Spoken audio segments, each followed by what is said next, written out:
children. Let's take our seats. Yeah, baby. We'll do it live. Fuck it. Hey, everyone. Welcome to A Godless Universe. Episode 7. So, here's the crazy thing. I got this new, you can stream on 16:9 or then you can stream on the cell phone size. I heard an echo when I was playing when the intro was playing. I don't know I think the audio's okay. But this is brand new, so you can now stream on YouTube. Hello, world. You can now stream on YouTube. And one day I'm going to give you guys everything that I've done to start this channel. I swear to God, I will. If someone wants to know, I'm going to, at one point in time, divulge how I do this alone. So YouTube has started that you go to 16:9, and then they also stream vertical. So I hope it's working. I really it is. It's new. I guess it's new. You know, everything is going. But to do this all alone is really it's quite amazing, guys. Like, it's quite amazing technology that I can do this alone. Really. All this, I got to develop the content. You got to, I never have practice time. You think you like to do one run through, but no, then you just go to air and you wing it. Just whatever. Hopefully everything works out. Hopefully you pray to God in a godless universe. That's, and we don't care if someone's religious, we don't care. We don't. We are interested in the real world, science, philosophy, religion, history, real life, economics. Science is out to prove things right, not wrong. That's just the way it is. Tomorrow, I was going to do Charlie Kirk today, and I never got everything done with the holiday today. Charlie Kirk is tomorrow. Basically, I'm going to tell you what happened. That's what I'm going to do. I'm going to tell you what happened tomorrow.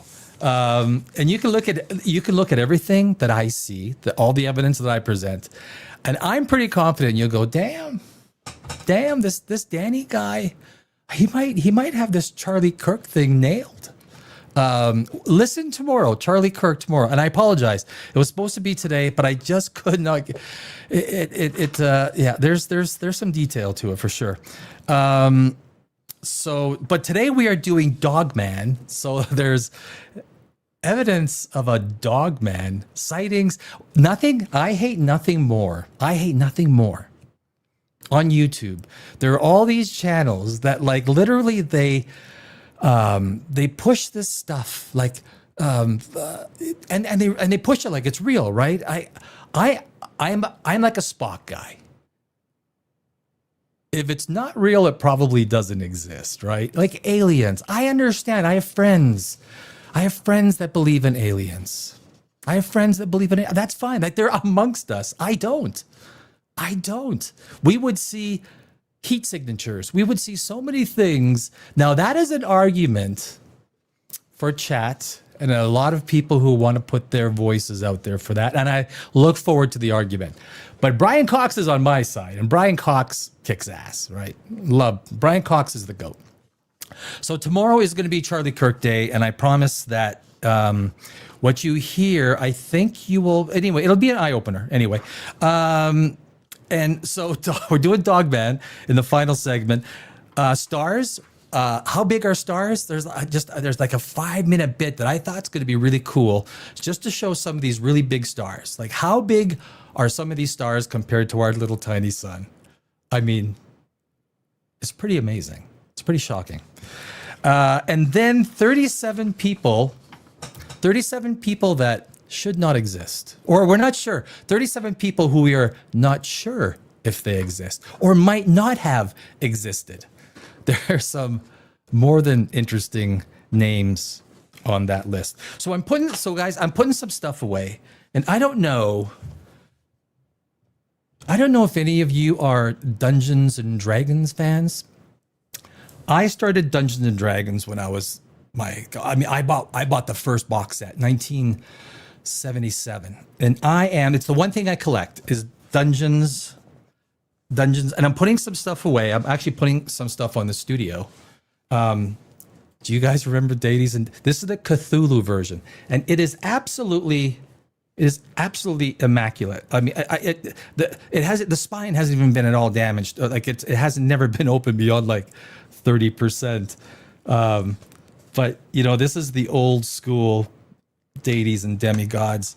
I got a whole bunch of these, and they all come. They're all worth. Some of these are worth a lot of money. I have Dungeons and Dragons 1977, the white box, not the wood grain. I wish, but the white box in its original cellophane, mint condition, mint, absolutely mint.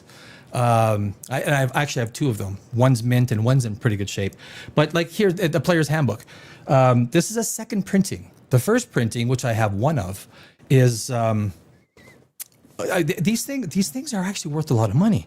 So I don't know. So this is one of my passions, right? I've never been a comic book guy, but I'm thinking about starting to. I have a couple of comic books.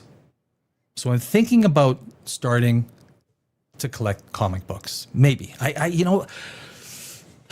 but Dungeons and Dragons, I had them out, so I was gonna show it. So on December 1st, 2nd, 3rd, and 4th, I'm a screenwriter. Spent 20 years in Los Angeles. 20 years. Thank you. I've written many screenplays. I think I am the most winningest screenwriter on the film festival circuit. I've won hundreds of awards, multiple screenplays, 17 different countries, but I've never sold a screenplay. Never sold a screenplay. And people ask why. Well, why would you sell a screenplay for $10,000 for them to absolutely obliterate it, right? They take it, and it's either going to turn into one of those movies that has a 2.8 out of 10 on IMDb, you know those ones, right? Or they're going to take it and they're going to DEI it, they're going to change it, and then it's to the point where like guys, could you take my name off of that? Would you mind just scratching my name? I'll take the money. You can just scratch my name off. So anyway, so being a screenwriter, it's reviewing movies and the science fiction, fantasy, and of course I love horror. Again, you got to make sure you say the OR when you say horror. Otherwise you say whore. I write horror screenplays. How do you like horror? So anyway, we're going to do Kate Beckinsale. She is one of the best female protagonists. You got Ripley. There's a few more. But I love me some Kate Beckinsale. So we're going to do December 1st, 2nd, 3rd, and 4th. The Underworld series. You don't want to say underwear with that because it's pretty easy to do. But that is coming up. And again, tomorrow will be Charlie Kirk. My apologies. It is not today. So what... being in a godless universe, and if you like stars and you take a look at understanding how big stars are,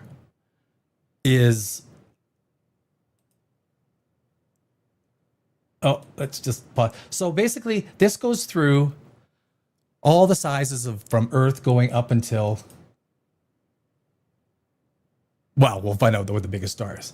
So, I'm going to go here. There we go. So there's Jupiter. Jupiter is, where's my info? Jupiter is,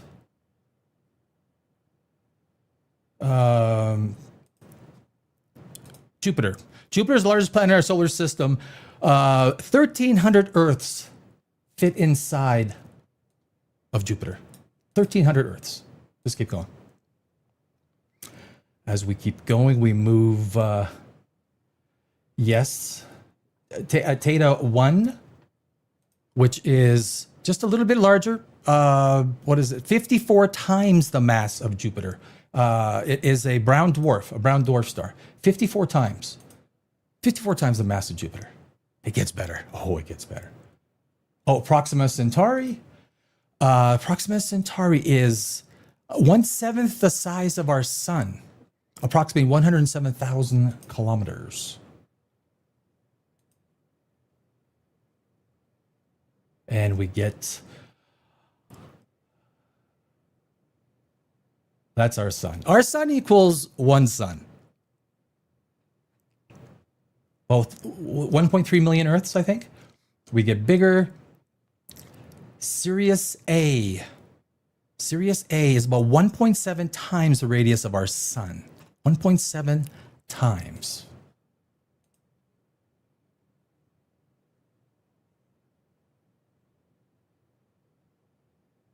Pollux, next on the list. Pollux is, I should put some music back on this, shouldn't I? Approximately 8.9 times the size of our radius, of the sun's radius. 9 times? Yeah. Jeez. And here we go to Arcturus. Arcturus is, now you're getting really pretty, 25 times larger in diameter. So 25 times the width of our sun, Arcturus. And this is still tiny. Like in the big world of stars, this is still tiny. This is still like a little munchkin. We get to the blue supergiants, or you might even call them the hypergiants. Rigel.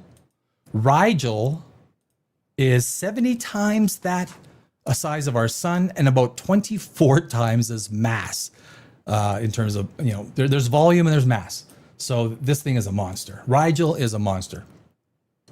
Even bigger, we get to Deneb. Deneb is 200 times that of our sun. 200 times. And so these are the blue supergiants. Like they burn really, really hot pistol. It is 306 times the size of our sun. 306 times. And I believe it is 20, almost 30 times the mass of our sun. I mean, it's huge. I mean, if you now we're talking, our sun is just a little dot compared to these Antares. Antares is 700 times the size of our sun. And the black holes are even bigger. I mean, the black holes are like, they are just monstrous. Betelgeuse is 700, just over 700 times.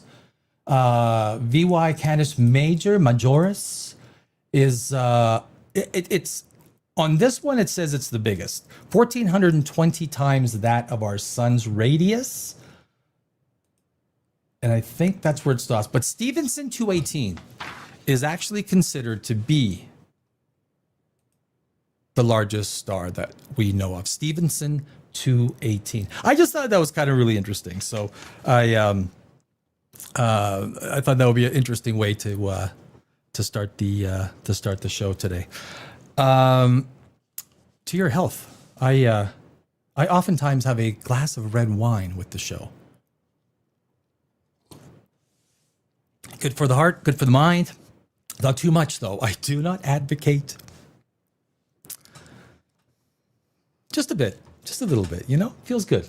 It's well deserved. So, you know, it's, I saw this article and, okay, I can get rid of all the star stuff. This is something, I'm going to add this to the stage. There we go. So this is, I found this really interesting. Before we get to Dogman, there are these people that have, people you think might have lived, but there's actually no evidence that they have lived, or it's questionable whether they were actually really real people. So, and then some of these will surprise you. It's basically, it's a, so there you go. They don't waste any time. Mulan. Before Disney brought Mulan to the big screen, the warrior already was a legend in China. However, the famous tale of Mulan fighting in her father's place might not be true. So basically, the evidence points to that Mulan might not be real. King Arthur. I don't know if that surprises anybody. The Legend of King Arthur, Monty Python, The Holy Grail. So it's, do you believe in King Arthur? You know what? The best King Arthur movie, the one with Clive Owens. Do you know which one I mean? Mads Mikkelsen is in it. I think I love that. What was her name? She was on Pirates of the Caribbean. Keira Knightley.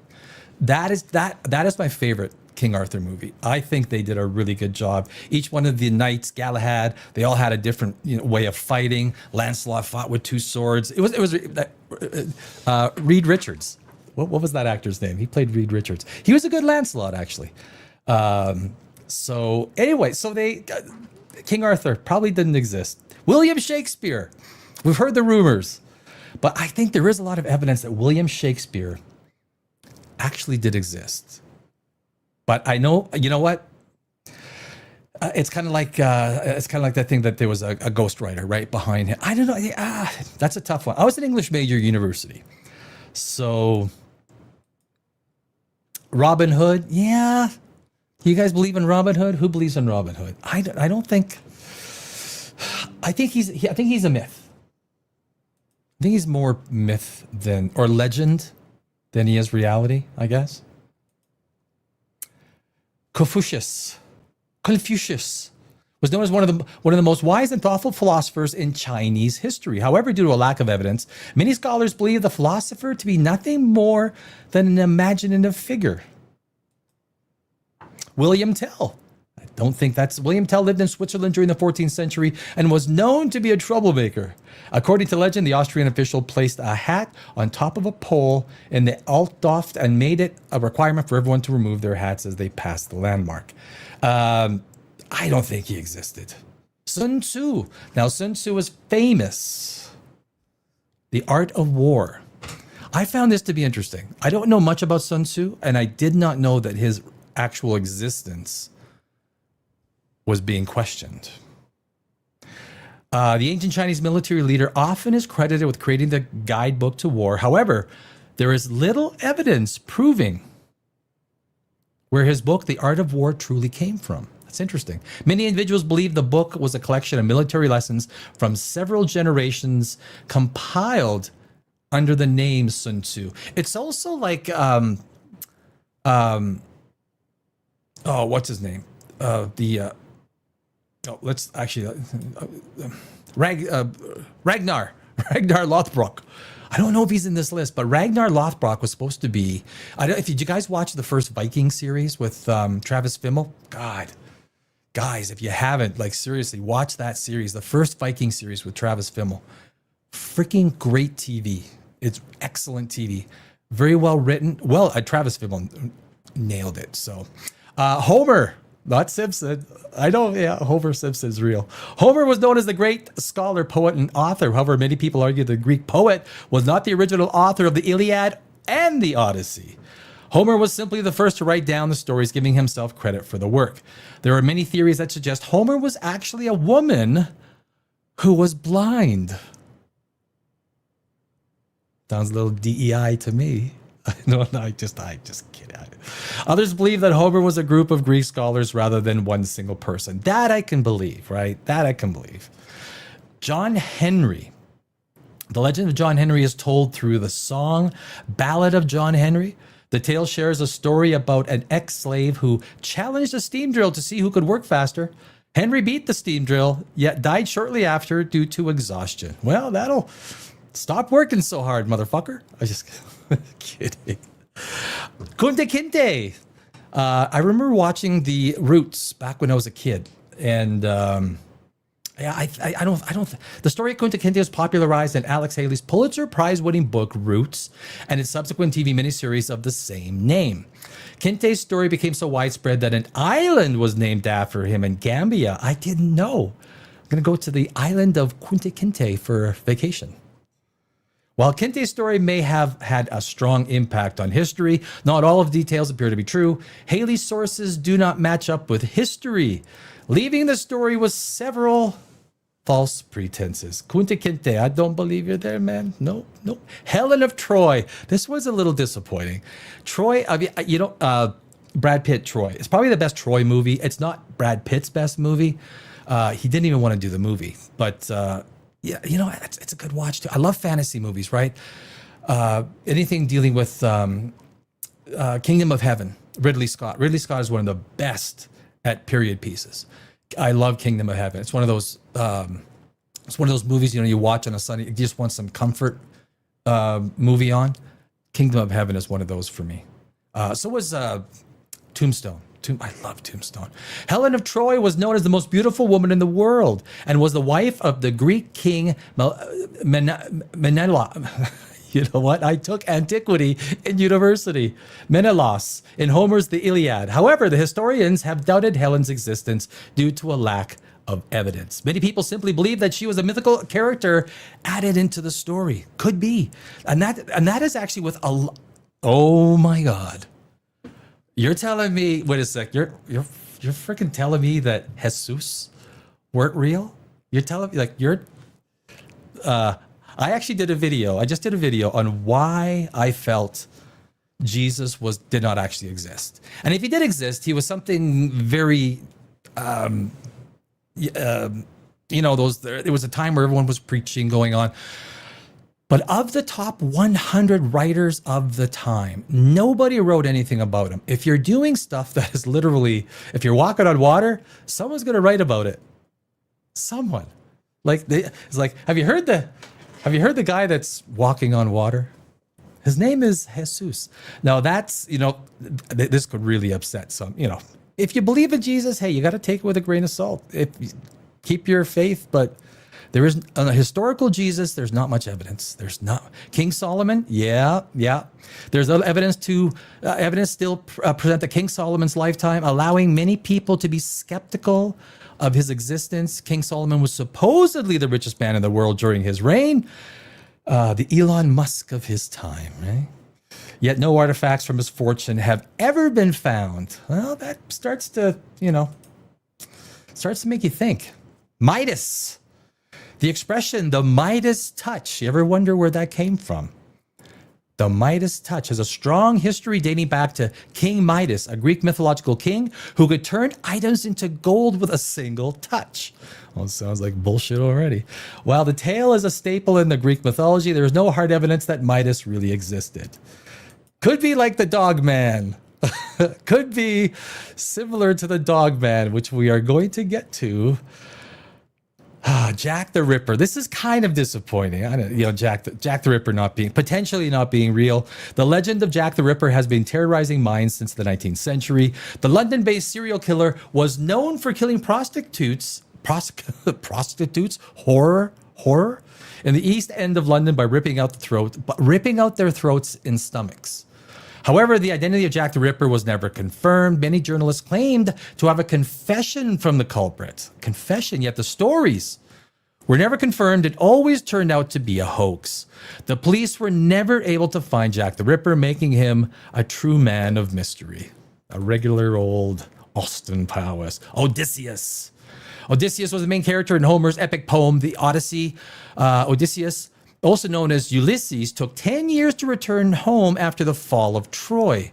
Many question the legitimacy of his adventures, yet a recent archaeology discovery shows that his journey could be true. The archaeologists found remains from a 3-story building and a well from the 8th century BC, which match up with Odysseus and his lofty tale, suggesting that his adventures could be true. I'm down. Pythagoras. Of course, the Pythagoras theorem. Meet Pythagoras, the man responsible for the Pythagorean theorem. I swear about it, you go live on YouTube, instant 20 IQ points. They just get cut off the top. Stuff that you could say absolutely normally in any given conversation. You instantly become dumb on YouTube. When the camera goes on, duh. Like I said, I spent almost 20 years in Los Angeles. I'm out. I took 18 months to get out of that shithole city. It is human de-evolution, de-civilization at its best or at its worst, depends how you want to look at it.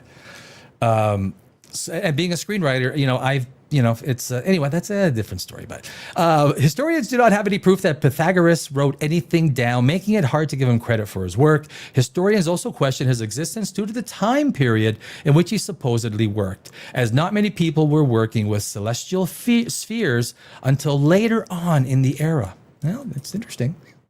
Moses. Oh, have you guys seen that video? I got it in my computer somewhere, where he walks out. What's his name? The movie. He goes back there and he goes, "Hey, I bring you the 10 commandments." I usually don't talk religion. Someone just not too long ago asked me, because from a perspective of morality, right? They said, well, how can you have morals if you don't believe in God? So, well, first off, I'm an agnostic and I don't think morals come from, but basically I told him, I said, do you realize that thou shalt not kill, or thou shalt not kill, if you need a deity to tell you that, you're kind of scaring me, right? Thou shalt not kill should be like a no-brainer. You don't need a deity to kind of let you know that one. But that's fine. That's okay. Moses,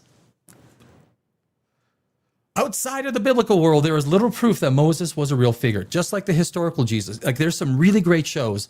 On Christmas, I'm going to actually do an 8-hour stream on Christmas Day. And a lot of what I'm going to get into is like the historical Jesus, which absolutely fascinates me. Basically, I just watched The Life of Brian. Just kidding.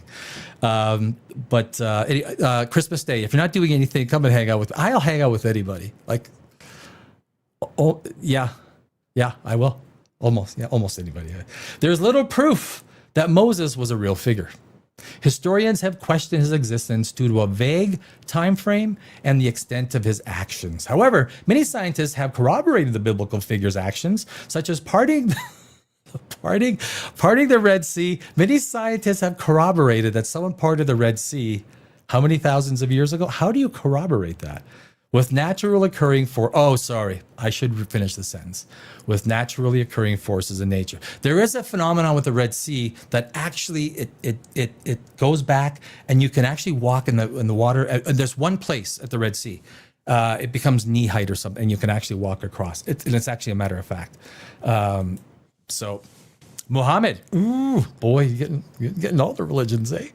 Not many have questioned the existence of Muhammad, as he often is called the most successful of all the prophets and religious figures. However, there are many historians who claim the prophet never existed due to the lack of hard evidence. There's been a lot of messiahs over the centuries, millennia, right?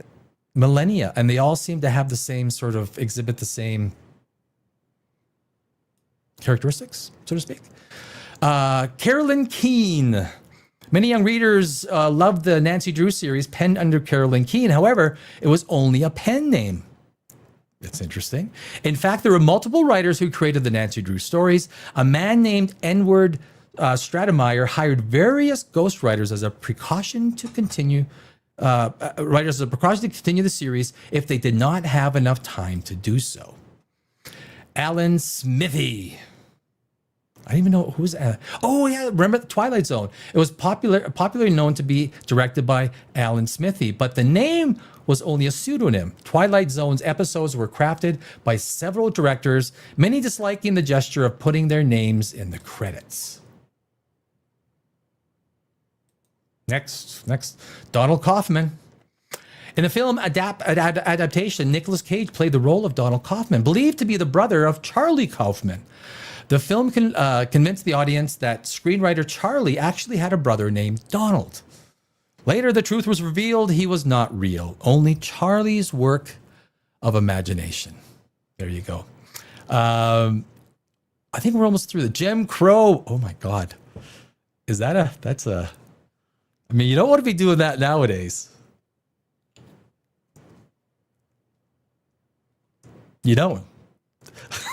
Jim Crow is a famous character made from theater. This persona portrays a black man that would play in the scenarios taunting the issues of discrimination. The man behind this monstrosity is none other than Thomas D. Rice, who is actually a Caucasian. Is that the Canadian ex-premier Trudeau? Is that Trudeau? Is that he's dating Katy Perry now? Trudeau is dating Katy Perry now. Do you guys know that? May they love each other for the rest of time.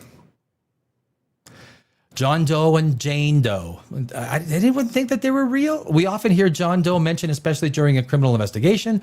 However, John Doe is only a code name given to unidentified bodies during an investigation. Jane Doe, on the other hand, is named for an unidentified female victims. I don't think we became any smarter after this one. Betty Crocker. Betty Crocker wasn't real. Holy jeez. There goes my Christmas.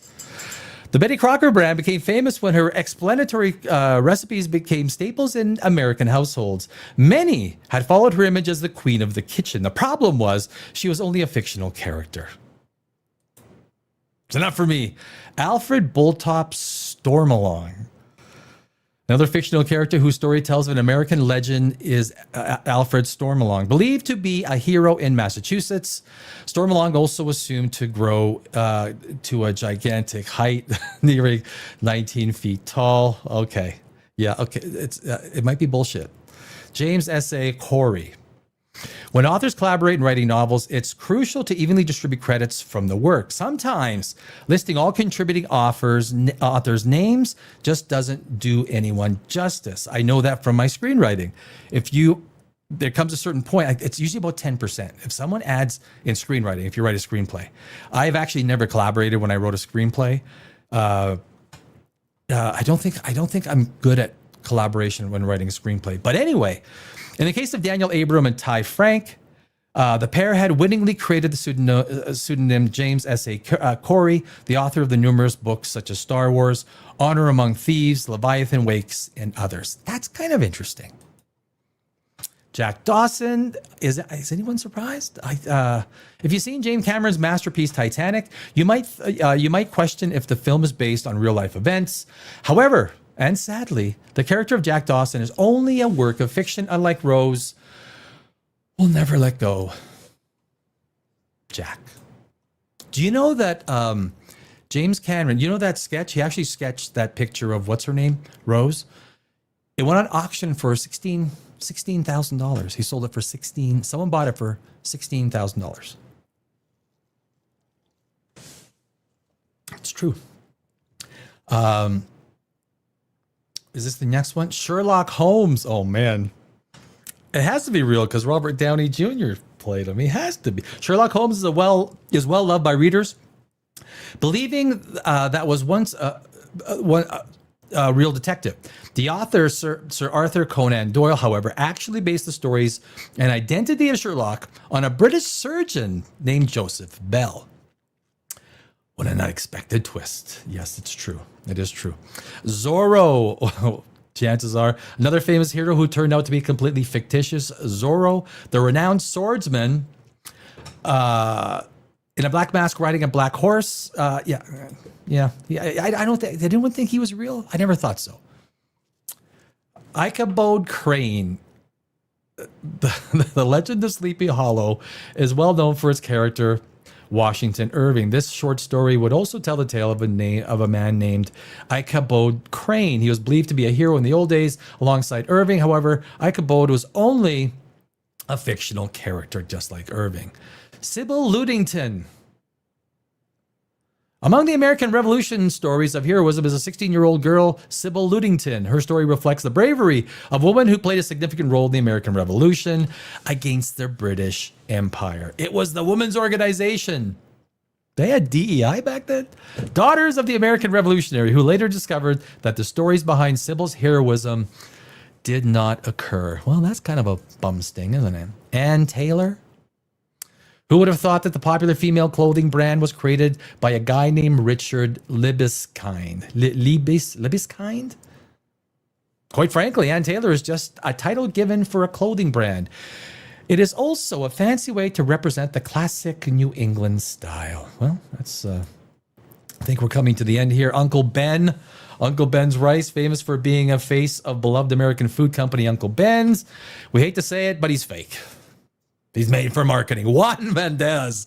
Juan Mendez. I will never enjoy my coffee the same way. This is tough. Juan Valdez is another name associated with a popular brand of coffee. Everyone assumes this iconic man is the owner. In reality, it's merely an illustration created by Doyle Dane Bernbach. The name, however, suggests the coffee bean's nation of origin, Colombia. He's Colombia. Senor. Piotr Zak. Don't even know. BBC Third program was a popular channel in 1961 that would broadcast classical musical. Okay, let's just say he's fake. J.T. Troy. Oh, yeah. The fake author quoted J.T. Troy. The heart is a deceitful above all things. The 1990s semi-autobiography was meant to tell her story in this book, co-authored by Laura Lambert. Mavis Beacon. I'll still sleep okay knowing she was fake. Still sleep fine. Nat Tate. Scottish writer who wrote in 1998 a biography about Nat Tate. It discusses his experiences and struggles as an artist as well as his artworks in which he felt yada, yada, yada. And you got to have some more. Oh, that's it. Those are, I think it was 39. There's some interesting ones in there. I mean, they named all the prophets, right? They named Muhammad. They named Moses. They named Jesus. So there's some interesting ones in there, to say the least. So guys, I have Dogman. Dogman. Have you heard of Dogman? Dogman is a how to say it? He's a there's literal stories on the internet. There's nothing I hate more. I don't know if it's hate more. You see these stories and they literally try to make it sound like these stories are real, right? Dogman, there's a whole bunch of other ones. And this is part of Godless Universe, man. I will go in there and I have no problem exposing this stuff. Three Eye Atlas, Avi Loeb. Just saying. Do I think Three Eye Atlas is an alien spaceship? No, but there's one astronomer that does. And if you do, that's fine. You know, but it's just like Hale Bopp. Didn't work out for 39 people. But a lot of these things that a lot of people, it's just clickbait. It's clickbait all over YouTube. And I guess it's entertaining. But when you listen to the stories, when you listen to these stories, and we're going to listen to one. We're going to go through you're like, I will stop in parts that make you go, well, you know, it's, I'm going to remove that from studio. Can I remove that? Of course I can. And then add John's laying there in his sleeping bag and okay, so here we are. Hopefully the volume isn't too high. So this is, I'm not sure what this guy's name is. His channel is What Lurks Beneath. And he gets a lot of views. I mean, he gets a lot more than I do. So I should shut the fuck up, shouldn't I? Hey, man, I just started. Not too long. But he does. He gets a lot of views. I don't know if it's because of the people just find it interesting, entertaining, or people believe it. There is an origination. There is an origination to this Dogman story. But let's... in the middle of nowhere, Nebraska, when he hears it. Something massive moving through their campsite. This isn't a raccoon. This isn't even a bear. Whatever's out there is walking on two legs. So I don't know if you guys have ever gone camping. I used to live in a small town, 100,000 people. And wildlife used to always come down. Foxes, wolves, raccoon. If a raccoon is rummaging through your garbage, you don't know whether it's a bear. You don't know how big it is. Unless it makes some sort of a sound to tell you how big it is, you have no idea how big it is, especially in the dark.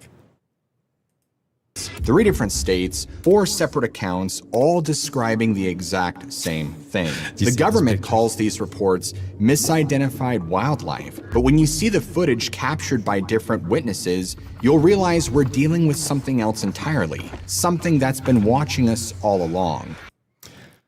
So basically, Dogman has been watching us all along. He's going to start getting into the story. But there's a guy who actually did a radio story.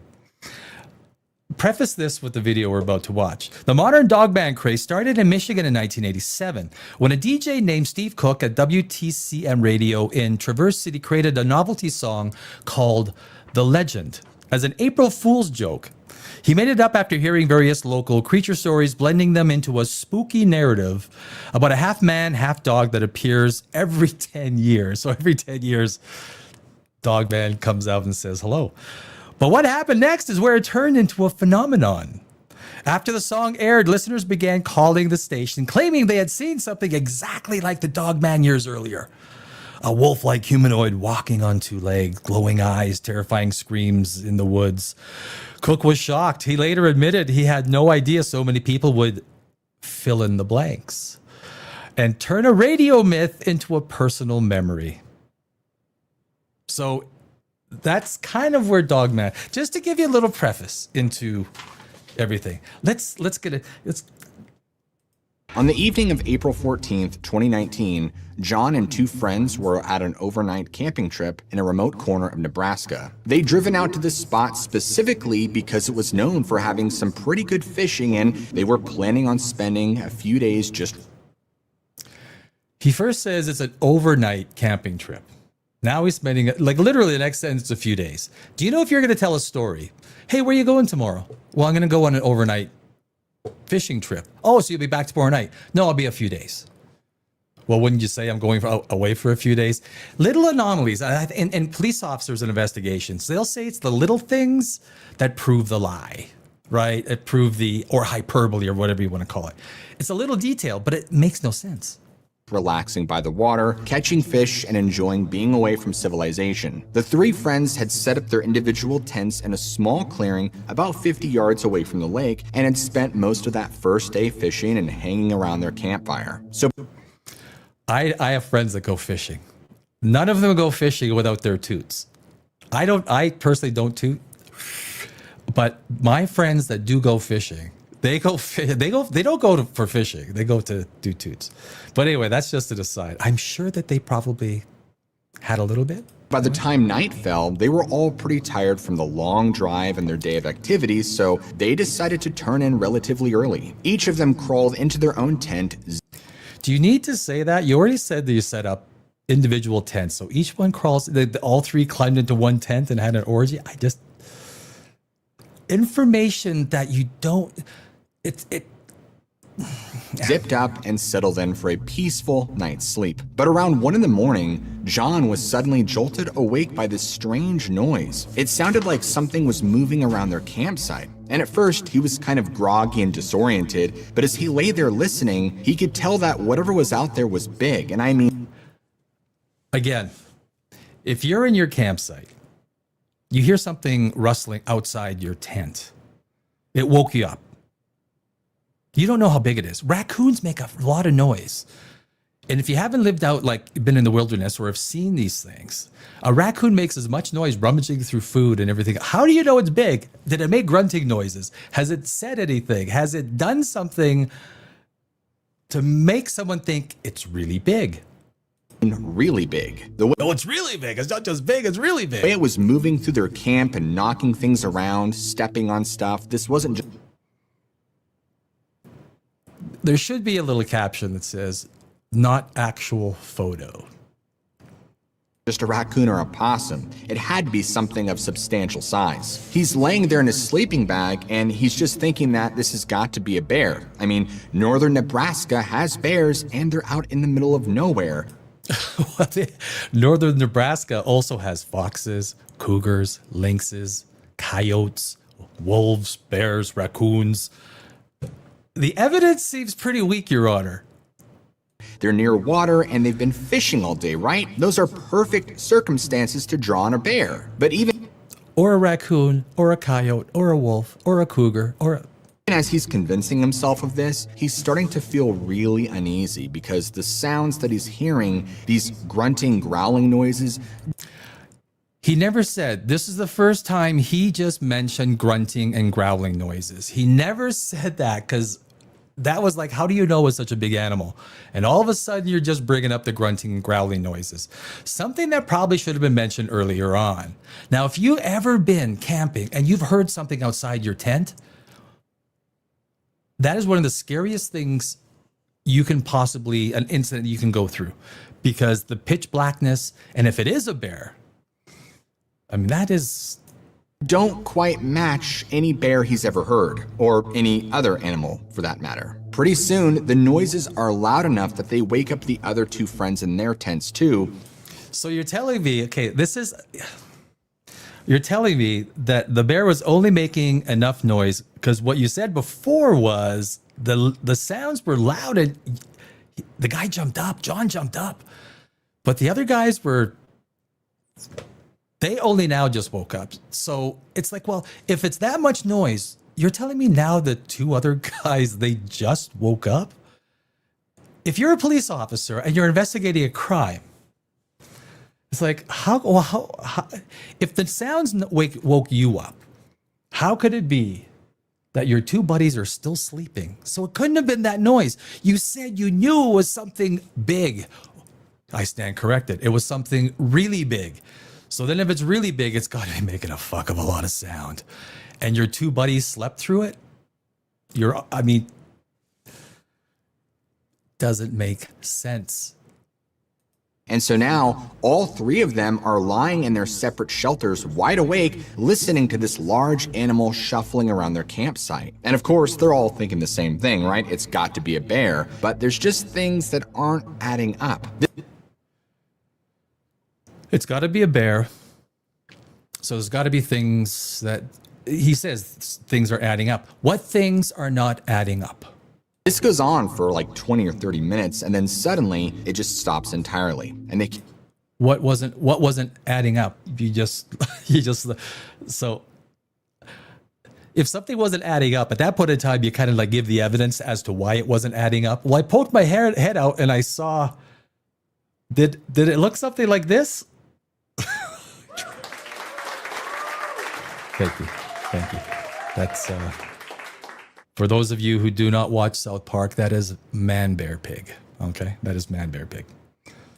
can't hear any more sounds, and so John quietly gets up, slowly unzips his tent, and he pokes his head around to get a look. But it's so dark that he can't see anything. But he can't hear where this large animal has gone either, but it looks like the coast is clear. So he climbs out of his tent and quickly goes over to where his friends are sleeping, and he just kind of gently taps the side of the tent to get their attention.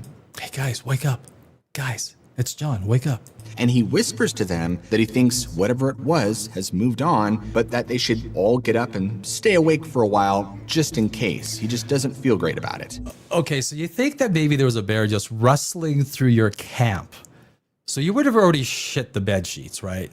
If you've ever been camping and you've heard a raccoon going through your stuff and you think it's a bear, I'm telling man, you poop. You shit your pants. And you think maybe it's a good idea you should stay awake for a while? You think maybe it's a good idea? I mean, if it was me and my two buds, we'd be back to back. Now, he hasn't mentioned anything about a gun or anything, so I guess they're not carrying weapons. I mean, I have a pretty big you got to have an axe. Like, where's the weaponry? Like, you got to have something. You got to have a knife. Go get, like, I think it's a good idea that maybe we stay up for a while. Well, how the fuck are you going to sleep after a... His friends all agree, so all three of them climb out of their tents and... Even as a screenwriter, right? I write so many screenplays. So when you write dialogue, the dialogue has to make sense given what's going on in the scene. If I wrote a screenplay and I added some of the elements that he's talking about at the certain points of time that he's talking about, I would put that screenplay in to, let's say, a film festival, and it would just be thrown out into the garbage. Gather around the campfire, which by now is pretty much just glowing embers. So the first thing they decide to do is to add more wood to the fire to get it started again, and they figure having a big fire going will help keep whatever it is out there at a distance. And once that's done, they then sat around the fire and discussed what they had heard. And even as they reassured each other, they were still pretty spooked. And after sitting out...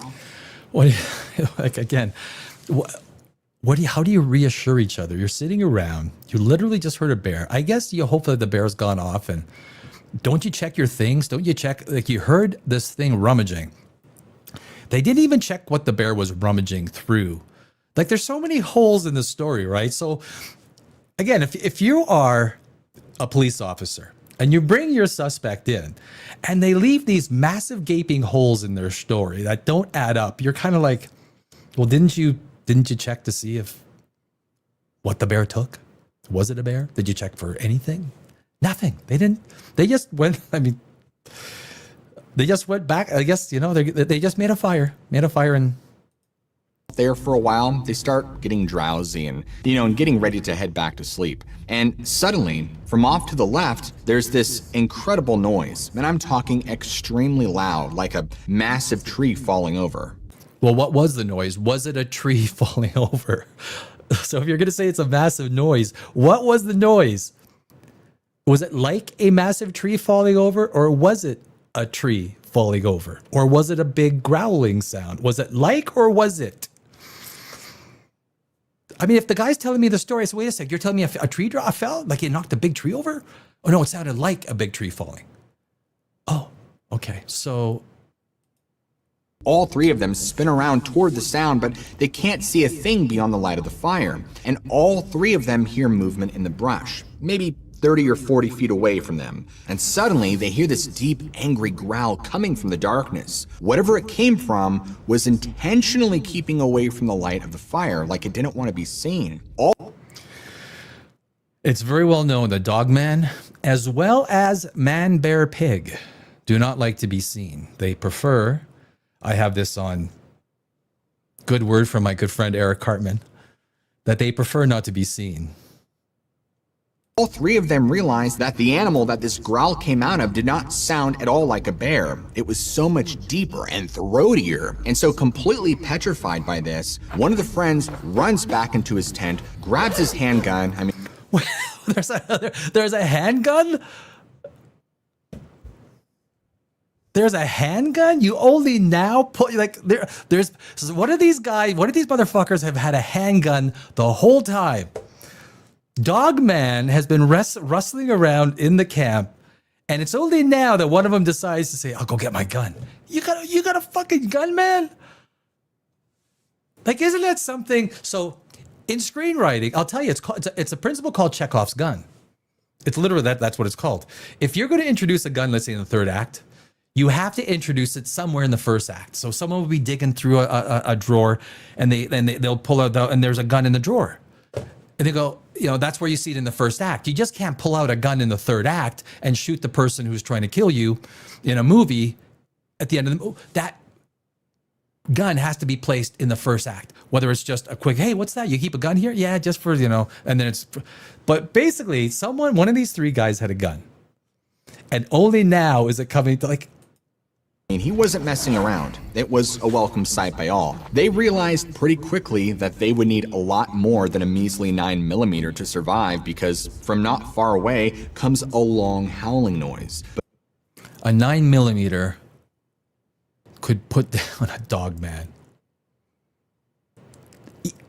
Even one shot in the gut, the thing's good. But this one is much more powerful than any normal howl. Thinking quickly, they start immediately building up their fire even more, just throwing as much wood on the... I have made fire! Just got that vision of Tom Hanks around the fire on Castaway. They can to just get it big and bright and roaring, and they grab their powered lanterns and they turn them all on, placing... Lanterns! They had lanterns this whole freaking time, and they just turned them on! They had a gun. They had lanterns. They had what? Why don't you go? You know what? Newsflash. They drove. Why don't you go into your freaking truck? You drove. Why don't you go into the truck with your gun and don't take the lantern?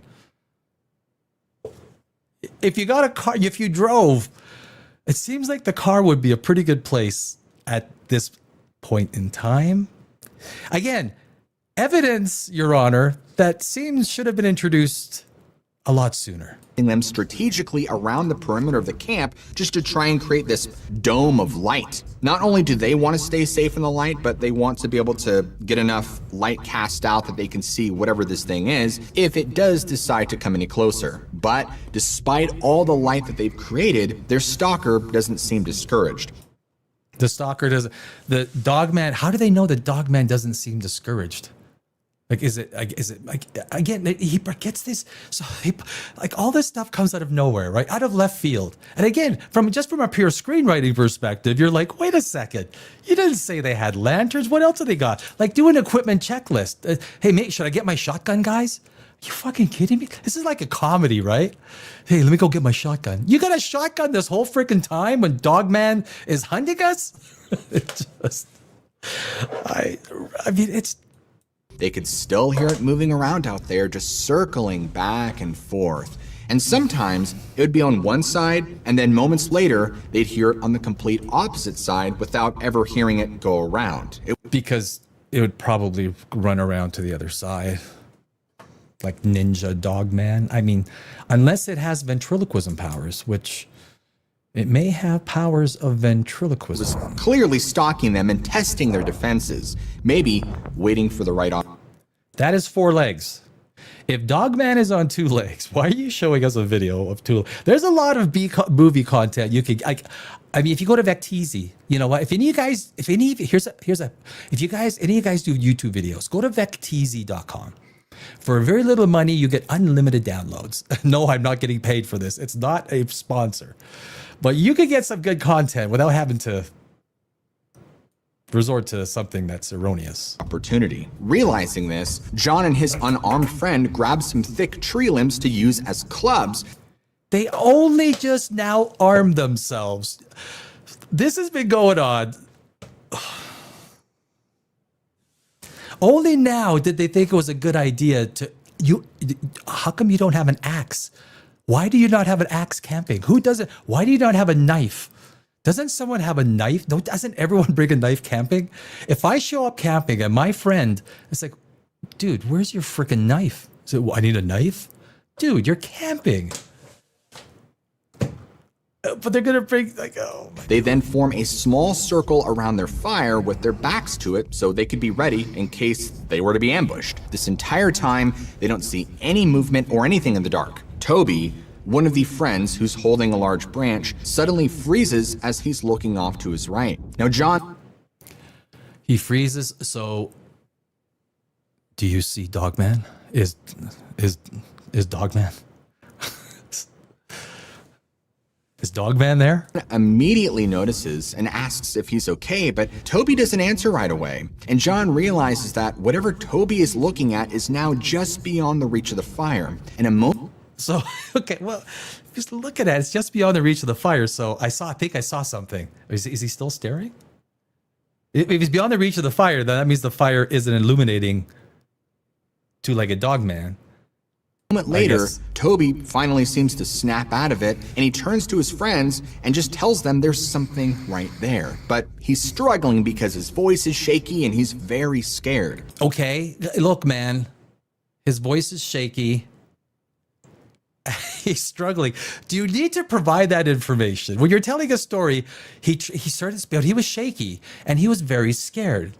I mean, this is... He tells what he thinks it might be, but none of his friends have a clue what on earth he's talking about. It was very obvious he was struggling to find the words to describe what he saw. However, none of them believed what he suggested. But I saw a dog, 2 legs. Again. Is this what you saw, young man? Did it look anything like... Did it look anything like Man Bear Pig?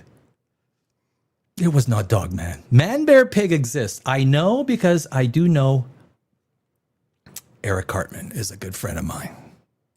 incredibly insistent and was like, guys, I know what it is we're dealing with here. It's the only thing that makes sense. And as soon as he said this, he realized that the thing off to his right wasn't there anymore. And then came the grunting sounds and the growling and the howling, still extremely close by. And in fact, John later recounted that these sounds were so strange. I thought they had lanterns. Remember they put the lanterns out on the edge? Like creating a barrier? Again, I don't know. They drove. I don't know why they just didn't. Didn't someone say, guys, can we just jump in the truck? I mean, even if they all came together, okay, go to the truck, lock the door. Man, bear, pig can't get in, you know. I don't know. That it kind of sounded like whatever this animal was trying to communicate with them. But by this point, all of them were Trying to communicate with them. Like, what do you mean? How do you know an animal is trying to communicate with you? Was it doing like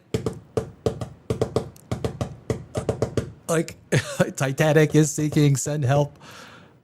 The animal, the Dogman, was trying to communicate with them, and they totally fucking missed it.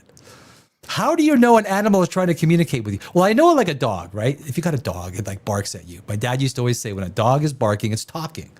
That's its way of speaking, right? Dogs bark. They're communicating. I don't know how Dogman communicates.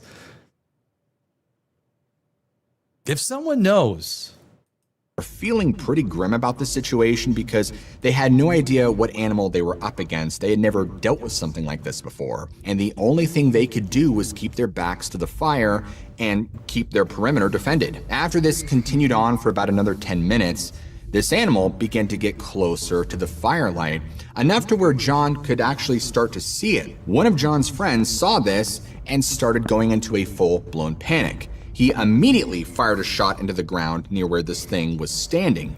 I mean, I find that pretty amazing. It fires a shot into the ground. How do you know you hit the ground? So it's standing 50 feet, 75, 100 feet away. You fire a shot in the dark and you know you hit the ground. How do you know you hit the ground? Like there are Navy SEALs that I'm sure would have no idea if they took a shot in the dark. Where'd that shot go? Oh, it went in the ground, just about 2 feet in front of his feet. Really? You know that? And as soon as that happened, this animal jumped backwards into the dark, and John and his friends could hear it kind of scurrying away, and they could hear it crashing through the underbrush and it moving away from them. But it only lasted a few seconds because then all the sounds stopped. It was evident right then and there that this retreat wasn't an escape attempt. It was still out there and waiting for the right opportunity to come back. They weighed their options and kicked the idea. Is that an actual image from the night? That is, at least you got to put not actual like if someone believes like that is an actual image of what I am speechless.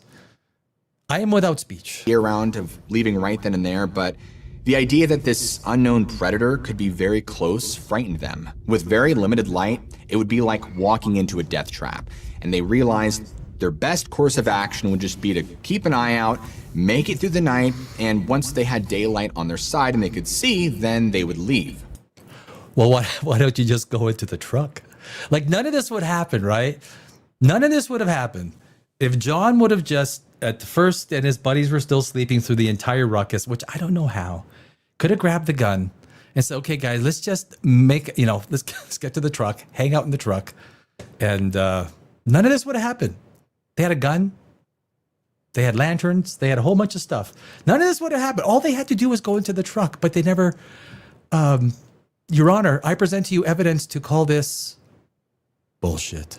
So of course, it's no surprise that sleep did not come, but they took all the proper precautions. They kept their fire built up as high as they possibly could, their guns at the ready, and now it's guns. Did you hear that? Guns. Plural. Guns. There was only one gun. Now there's guns. Where did the other guns come from? And they built that fire high. So John had a gun and made it very clear that that was the only gun because the other guys picked up. They didn't even have axes or knives. They had to pick up wood as a club. But now there's guns. Now we have plural. Sure enough, whatever animal this was came back and continued prowling around. And sometimes when they listened really closely, they could hear it coming so close that they could hear its breathing. So they could hear it coming so close, but the dude already said they put lanterns out to build a light barrier, right? So basically you put lanterns out, you're going to have at least 100 feet. But somehow this thing got so close you could hear its breathing. The problem with this guy, and the channel is called What Lurks Beneath. It's called, What Lurks Beneath. You could go there, watch it. I mean, you could watch the video. I mean, this is the video, but he forgets what he said 1 minute previous. And that's usually when, I mean, any police officer, investigator will tell you, They forget what they said 1 or 2 minutes before.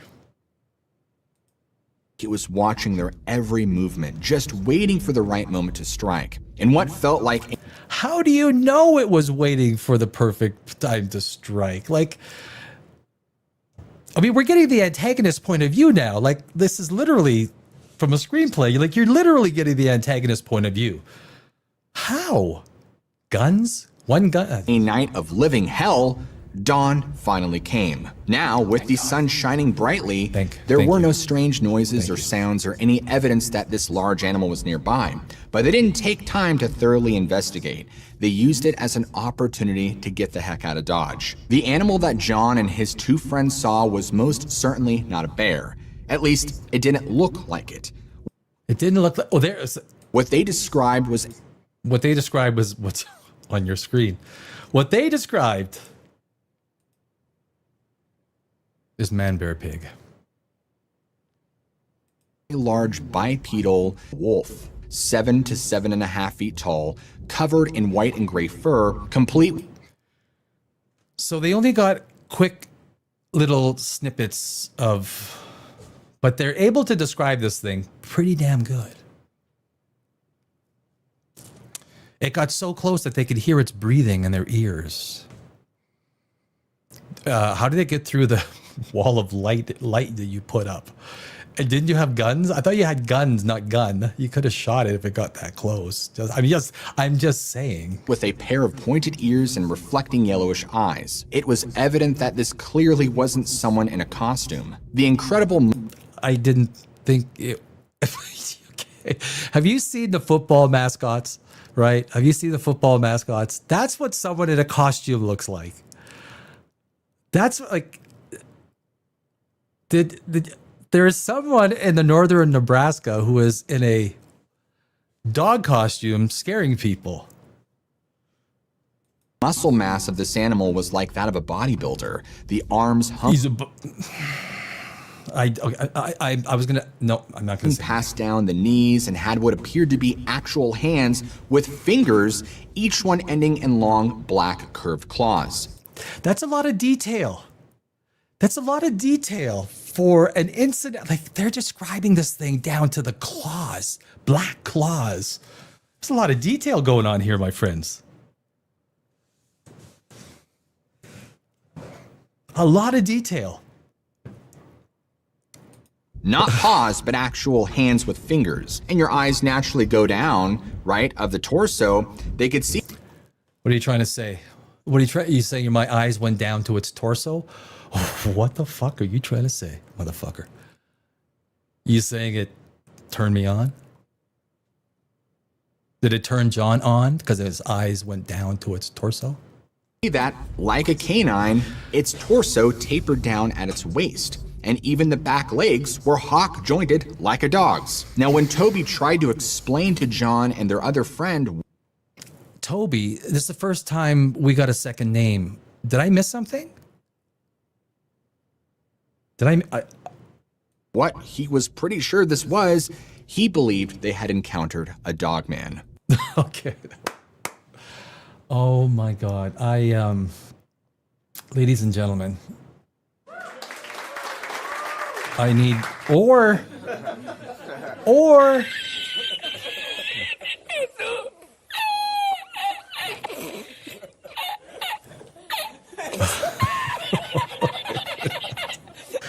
It was a dog. It was a Dogman.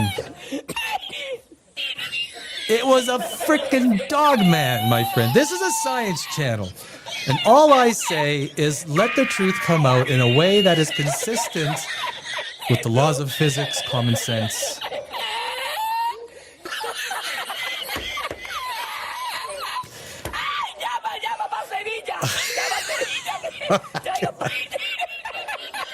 That is literally the funniest laugh on the internet, right there. Okay. But unfortunately, what they really encountered that night will remain a mystery. Similarly, it was Dogman. Wait a sec, you can't... Years ago, another camper had an equally terrifying experience. On the night of February 2nd, 2004, a man named Michael Lacoma was camping near Fresno alone. He found a nice little spot in the wilderness to set up, But Is this actual footage? Like, why don't you put there? Oh, I should say. Oh, okay. It doesn't say. at some point during the night when everything was quiet, he began hearing strange. Sometime during the night when everything was quiet. When you're out camping, basically throughout the night, the whole fucking night is quiet.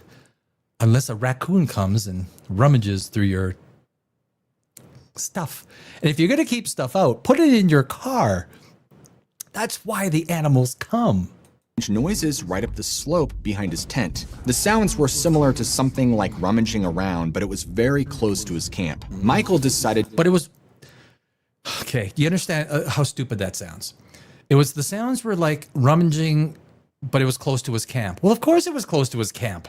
Where do you think he keeps his stuff? 200 feet by the latrine? Where do you put your food? I always put my food by the latrine. What the fuck? You heard rummaging, but it sounded close to... Your Honor, this is obviously someone who is embellishing the truth. To investigate, he grabbed his camera and stepped outside and scanned the ridge. But instantly, he saw it. And from where he could tell, it almost looked like a dog, except it was way too large, so that didn't make any sense. The video he captured may be brief, but if it's genuine footage, it is completely terrifying. Unfortunately, he shot this video with a hairdryer, but hey. Okay, you gotta do it.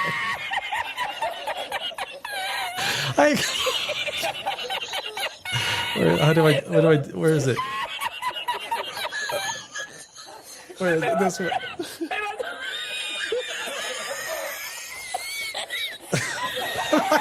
A hairdryer? What am I listening to? People actually believe. I think this video has 400,000 views. People. This is part, like, honestly, this is part of what the godless universe is about. And look, I don't care. Keep your religion. It just means that we will call out the bullshit. This is a little bullshit. This is a little bit of a bullshit. Like,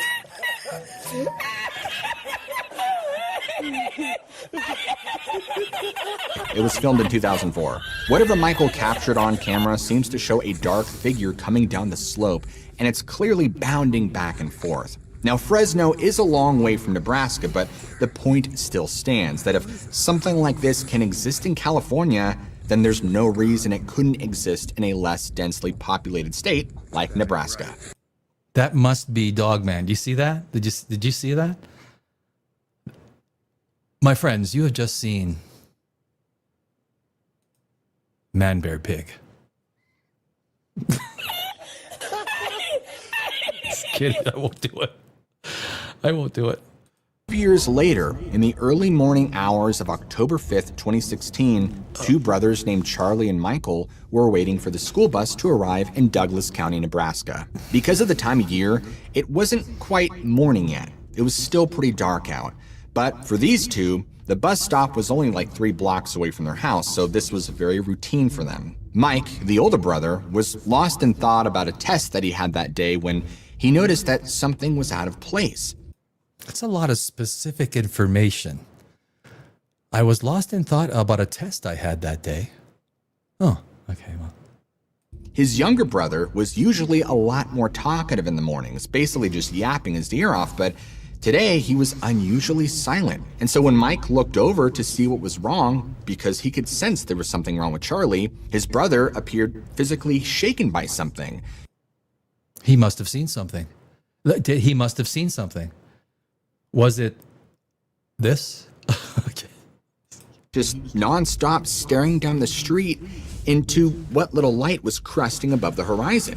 So Mike looked at Charlie for a second, very confused, and he reached out and shook Charlie's shoulder, being like, "What's wrong, dude? Like, what's the issue?" Almost out of panic, Charlie shushed him, but never took his eyes off the horizon, what Michael thought he was staring at. This was obviously very strange, and now Mike was a little freaked out by this, and so he turned to look in the same direction his brother was, trying to figure out what the heck he was looking at. See, that is what you're looking at. There is two brothers looking down at the same thing. It just seems that's a huge explanation for like we just spent 2 minutes to, I think I saw something, and both brothers turn. Like literally, we spent 2 minutes. And when he looked, he didn't see anything. So he's like, okay, my brother's either playing a trick on me or something, but right as he's getting ready to turn to face his brother and call him out for pulling a prank, he sees movement about 100 yards down the road, right at the edge of the tree line where there are street lights.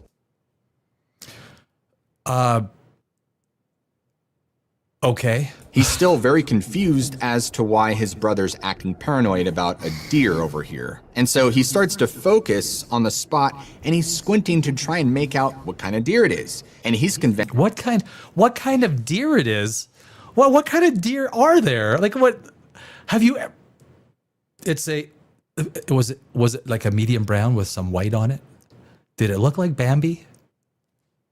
What kind of deer is it? When you tell a friend, or a friend tells you, "Hey, I saw a deer today," like where I live, I just actually saw 3 of them. Like I was coming back from the gym at like 5 a.m, and I saw 3 deer. I told some friends, "Hey, I saw 3 deer." Not once. Well, what kind was it? Like I don't even. What are you asking me? What kind of fucking deer? There's more than one kind of deer. It's probably a big, large buck or something. But as Mike continued to watch, he started to see more and more movement, and he realized that what they were watching was not a deer. Whatever animal this was actually on 2 legs and was very large. And within about... It was on 2 legs and it was very large. Was it Shaq? 2 seconds, this animal sprints across the road and then quickly vanishes between 2 houses on the opposite side. Just like that, it's gone. And both brothers were just completely terrified by what they saw. Why? Okay, why? They thought they saw a deer. Why were they terrified? You haven't given any reason for anyone to be terrified. From a screenwriting perspective, if you're going to make something, and some of my horror screenplays have done very well on the International Film Festival circuit. I love horror. I do. If you're going to give reason for someone to be scared, you're not going to say, well, then he turned and saw a deer and it ran away. It's fucking terrifying. It's fucking terrifying. Really say anything to each other? I mean, what was there to say? They just kept scanning the darkness, hoping that whatever it was did not come toward them, even though the bus would only be there in a few moments. As soon as the bus showed up and the door swung open, they both practically flew in and took their seats faster than any of their friends had ever seen. Wow. Every friend mentioned that day. Was there anything weird that you saw about the 2 boys? Well, they rushed into the bus faster than we've ever seen because we were taking specific notice that morning. They really ran fast into the bus because they saw a deer 200 feet that way, run into the dark, and they were scared, my friends. They were clearly spooked, but they didn't really want to talk about it. And the entire time, both brothers were just staring out the window intently. They were convinced that this thing was going to come and attack the bus. Why were they convinced that it was going to attack the bus? It showed no aggression. It was just, they thought it was a deer a couple of 100 feet that ran off into the darkness. Now they think this buck is going to attack the bus. Have you seen the size of a frickin' bus? Those yellow buses are frickin' big. Unless you're in the short bus, it's a little smaller. Hey, you know what? You might be able to find me in the short bus. Just say it. I'll ride the short bus. Anyone? Or at least follow them to the school. The brother who would later retell this account was thoroughly convinced that based on what they both saw, it had to have been a dogman. The account was eventually... That's all the evidence. See, that's all the evidence you need. Usually in science, there's like a scientific method, a process by which you go through and actively analyze the scene. You'll go through like, that's all the evidence I need. I am convinced. No, that was the dogman. That's, a 10-year-old and a 12-year-old saying that they saw submitted to the Why do North you need American more Dogman evidence? Project, where hundreds of other eyewitnesses have submitted their own accounts, recordings, and photos. Fast forward 4 years later. In 2020, at the very southern tip of Texas, down by the Mexico border in a place called San Benito, a man named Ruben and his friend were out fishing for alligator gar. And you know how it is when you're out there fishing. I mean, sure, you want to catch some fish, but you're also there for the experience, right? Every time I've gone fishing with my friends, because I don't smoke marijuana, they just get stoned. That's all they do. They don't even care about fishing. They actively say it. Well, we don't care about fishing. I hate fishing. I freaking hate fishing. I'll go wakeboarding, man. If I do something on the water, I'll go wakeboarding or wake surfing. Don't friggin' take me fishing, because that's where Dogman shows up. I want to do some wakeboarding. Call Parks Bonifay.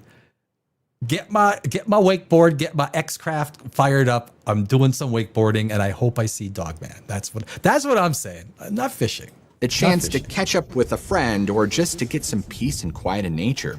And so Ruben and his friend are chatting away. Their lines were already cast into the water, and they both noticed something on the opposite shoreline. Whatever it was seemed so strange that Ruben was like, you know what? I better document this. So he pulled out his phone and starts recording. And strangely, he captures something. Now, it looks like a large dog, but then we can see this thing stand up on two legs and... Is it AI or is it not AI?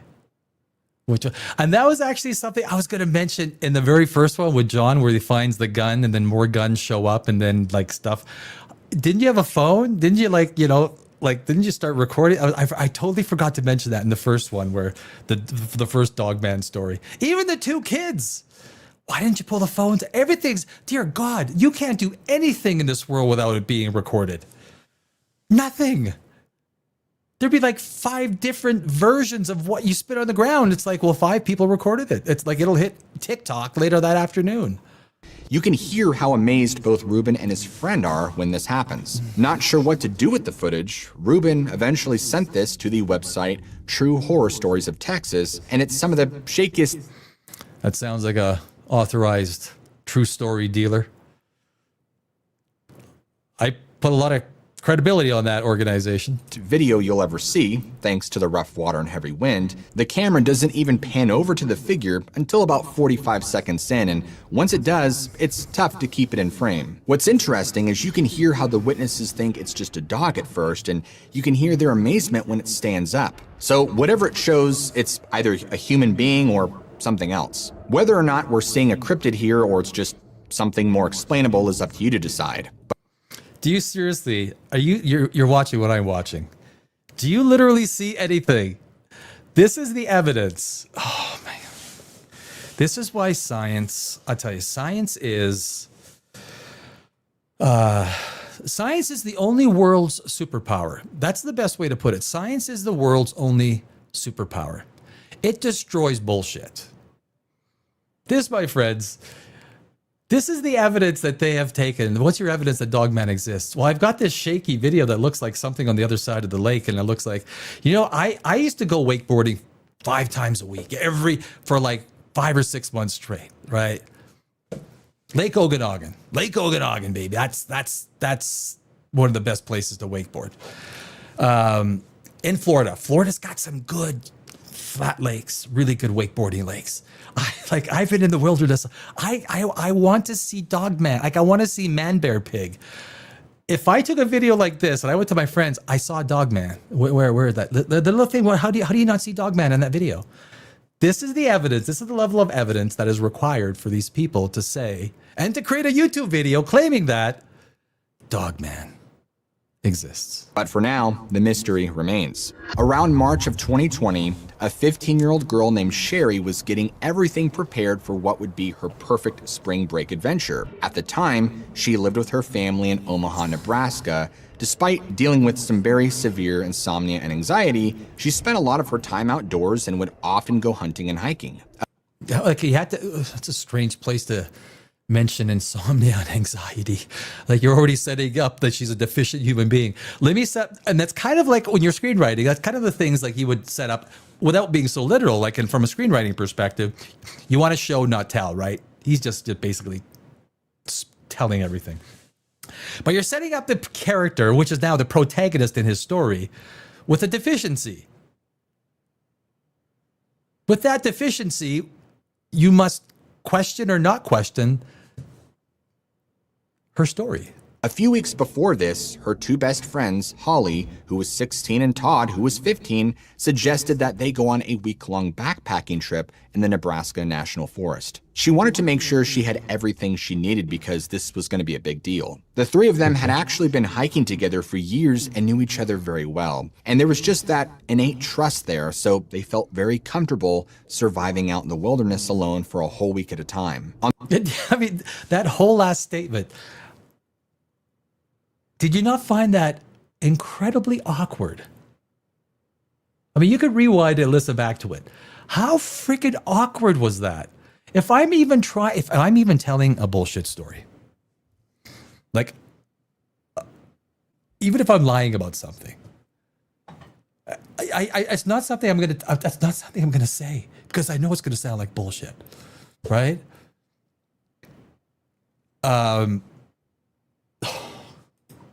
On the morning they were supposed to leave, Holly picked up Sherry and Todd in her car because she had just gotten her license, and they began to drive and head out to the Nebraska National Forest. The entire way there, they went over all the things they were going to do, the trails they were going to go up. I mean, that's important information. And because while they drove there, during my Dogman story, to try and suggest to you that Dogman exists, they spent the entire time talking about how much fun they were going to have, which is very important information. Up and down and explore, and just how much fun this was going to be. They were still very young, so it was very exciting. But because they lived several hours away, they didn't arrive at the trailhead until later in the afternoon. Now that's important from again, screenwriting. If you're going to write a horror, you want to isolate the characters, right? That's why things are always done in a house somewhere far off. You need to isolate the characters. There needs to be a reason why those characters can't just run away to safety. Isolate them. You need to isolate them. I mean, that's the first rule of horror. But you got to think of ingenious ways to be isolated. You just can't do this. The more cookie cutter it becomes, the more stupid the horror movie is. That's why you really got to think of creative ways. But here you're just talking about, these already laid the insomnia and stress and all this other garbage. They're young. My dad used to always say, young and stupid. Donnie, you're young and stupid. All right, well, that's... So he's isolating the three young girls, right? And that's a perfect horror. Don't forget the OR, horror setup. But this wasn't an issue. Their plan was to initially hike about 5 or so miles and then set up camp before it got too dark. 5 mile hike?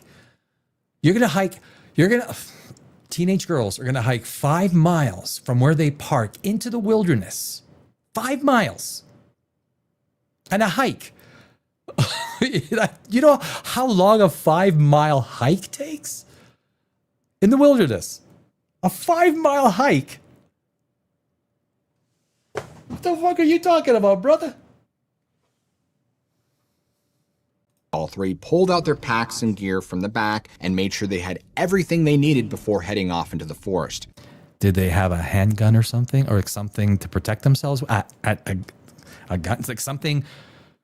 They cannot have chosen a better day to do this either. The weather was perfect. You know, that nice 75 degrees with a slight breeze. And it was just very peaceful. Do I ever? You know, how hikes are supposed to be. After a few hours, they had already made it 5 miles down the trail.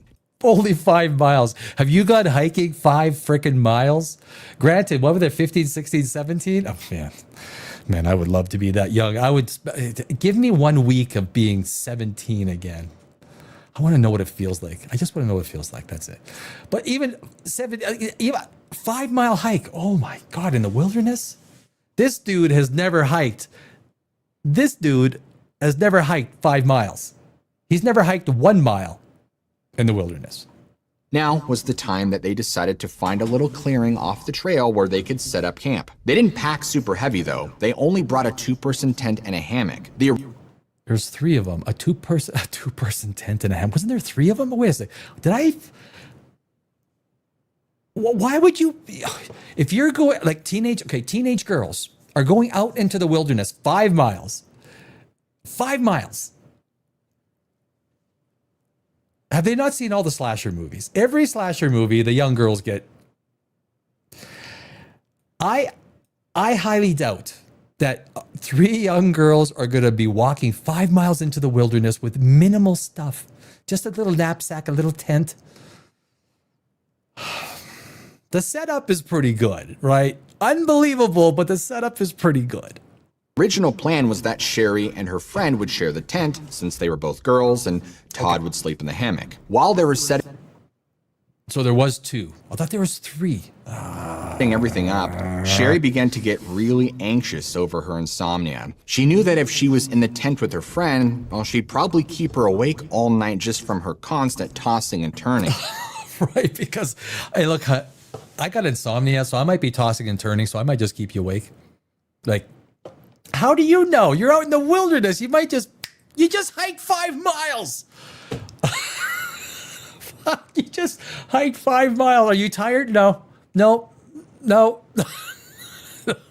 And since Sherry was a good friend, she didn't really want to keep her up on the very first night of their trip.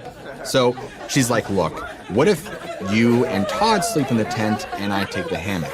And Todd was like, are you sure? Is that really something you want to do? The hammock isn't going to be very comfortable, but she was insistent, and she was like, the hammock will be a great chance for me. Now, if you guys have all been camping, right? Has everyone been camping? Have you been in the wilderness at night? Pitch black. We are all innately scared of darkness, of night, right? We are all have an innate fear, because without that innate fear, that's what keeps us alive. You're going to tell me a 15, 16-year-old girl is now going to just sleep out in a hammock, and she's okay with that. That's cool. Just the bugs alone would freak out a teenager. The bugs alone. But it already sounds incredulous. This is like so stupid.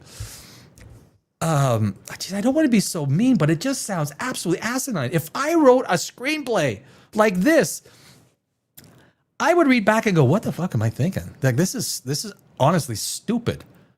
At least if you're going to make up a story or embellish a story, get better storytelling techniques. Me to get some fresh air, and I could rock back and forth. It's fine. Because they were running out of daylight, after they got everything set up, they got a roaring fire and dinner was cooked. And from there, they just kind of. What was for dinner? How come that? That was it. They had a roaring fire and dinner was cooked. That's all you need to know. That's the important information. I didn't even know why we even needed. They ate and they went to sleep. Why we need to do? Sat around talking and really enjoying the first night of their camping trip together. Okay, that is a big fucking fire. But that's a guy. That's a dude. In fact, they were having such a good time that before they knew it, there is so much video. So if you watch Godless Universe, if you watch the videos that I put up, usually 1 or 2 a week, there is so much video available on Vecteezy, on Adobe Stock, on Shutterstock. I also use Envato, I use Artlist. I mean, there's so much video that I have to choose from. And or if I need something specific, I will ask one of my guys who are really good at AI to give me especially with space stuff, right? Black hole stuff. Because you don't want to repurpose the same black hole stuff that everyone else does, right? This guy gets hundreds of thousands of views on some of his videos. Dude, you cannot create a video that matches your story any better. That was a dude by a big campfire. You're saying there's 2 teenagers. What I'm saying is throw some bucks into your videos and show us 2 young females around a campfire. That was help your storytelling. Build your story. Help me help you. Help me help you. It was already 2 o'clock in the morning. They were so amped up from the day that they weren't really that exhausted, but so they both have insomnia. So who was sleeping on the hammock really didn't friggin' matter. Realized that at this point, they should probably try and get some sleep because of, well, they had a long day of it's 2 in the morning. Maybe it's 2 in the morning. Hiking planned. It didn't take long for Holly and Todd to pass out in the tent. And of course, there is Sherry tucked away in the hammock between the 2 trees, and her brain is just There was 3 of them. You see, there was 3 of them. He was talking for a while that there was 2 of them. He doesn't, like, there was 3 of them. Oh my God. This is so bad. Don't you like go and check your own work? Okay, I always, like, I watch my video back 3-4 times before I post it, you know? I mean, especially for facts, the science facts. So if you do like a video about, I just did a video on Battlestar Galactica, right?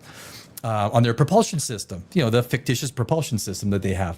You go back and you listen, okay? Because someone's going to know you screwed up here, you screwed up here, you screwed up here. And when you're trying to tell a story about Dogman, you better get your shit straight. Going crazy, right? She's wired. He's thinking, oh crap, I gotta be up in the morning. We have a long day tomorrow. What's going on? Come on, brain, just shut down. Well, why were you up till 2 a.m? Like, now they're concerned they're up too late when they were already up till 2 a.m. And at 2 a.m, they get concerned that they're up at 2 a.m. And now they're thinking, oh, geez, could you please have some, as long as it's legal in your area of domicile, have some marijuana. That'll put you. I don't do it. I don't do drugs. I don't smoke drugs. I don't do any drugs. I don't need drugs. I don't need. But after laying there thinking that for a while, she's like, well, okay, what if I just lay here and I just look up at the stars? Just listen to the details that he gives.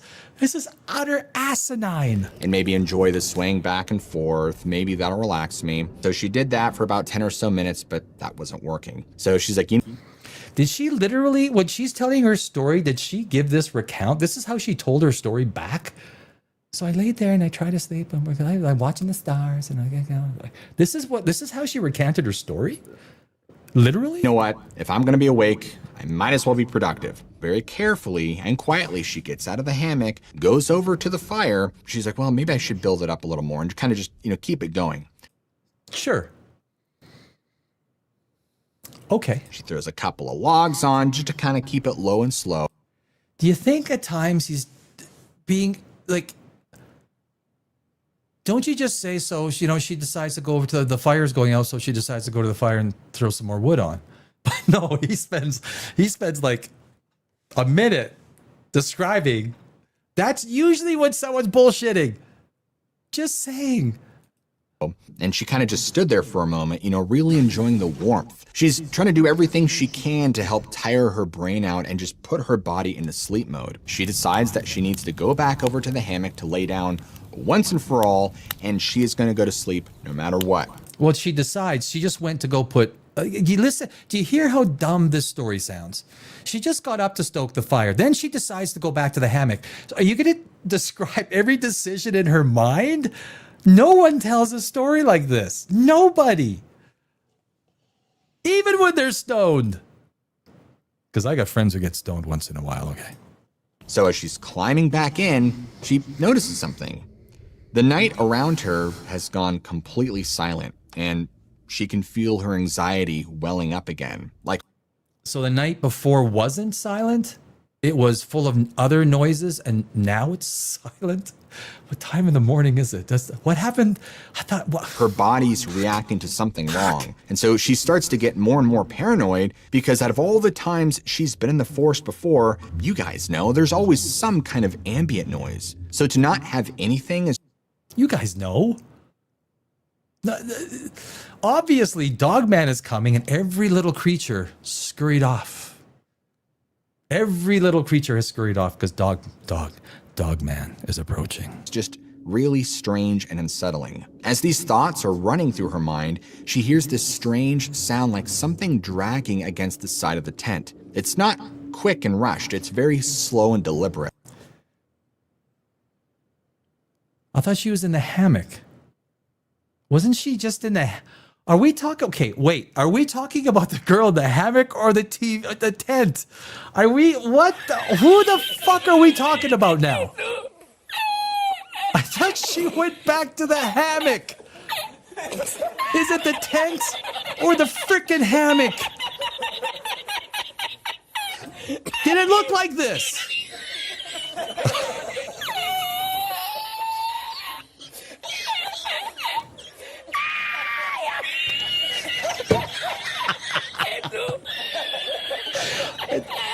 Won't do it. I won't do it. Something running along the fabric. Now, as she's listening very closely, she realizes that it's not soft, that whatever's raking across the tent is hard. And so she calls out to her friends asking if they're awake. She's convinced they're playing a prank on her or there's something seriously wrong.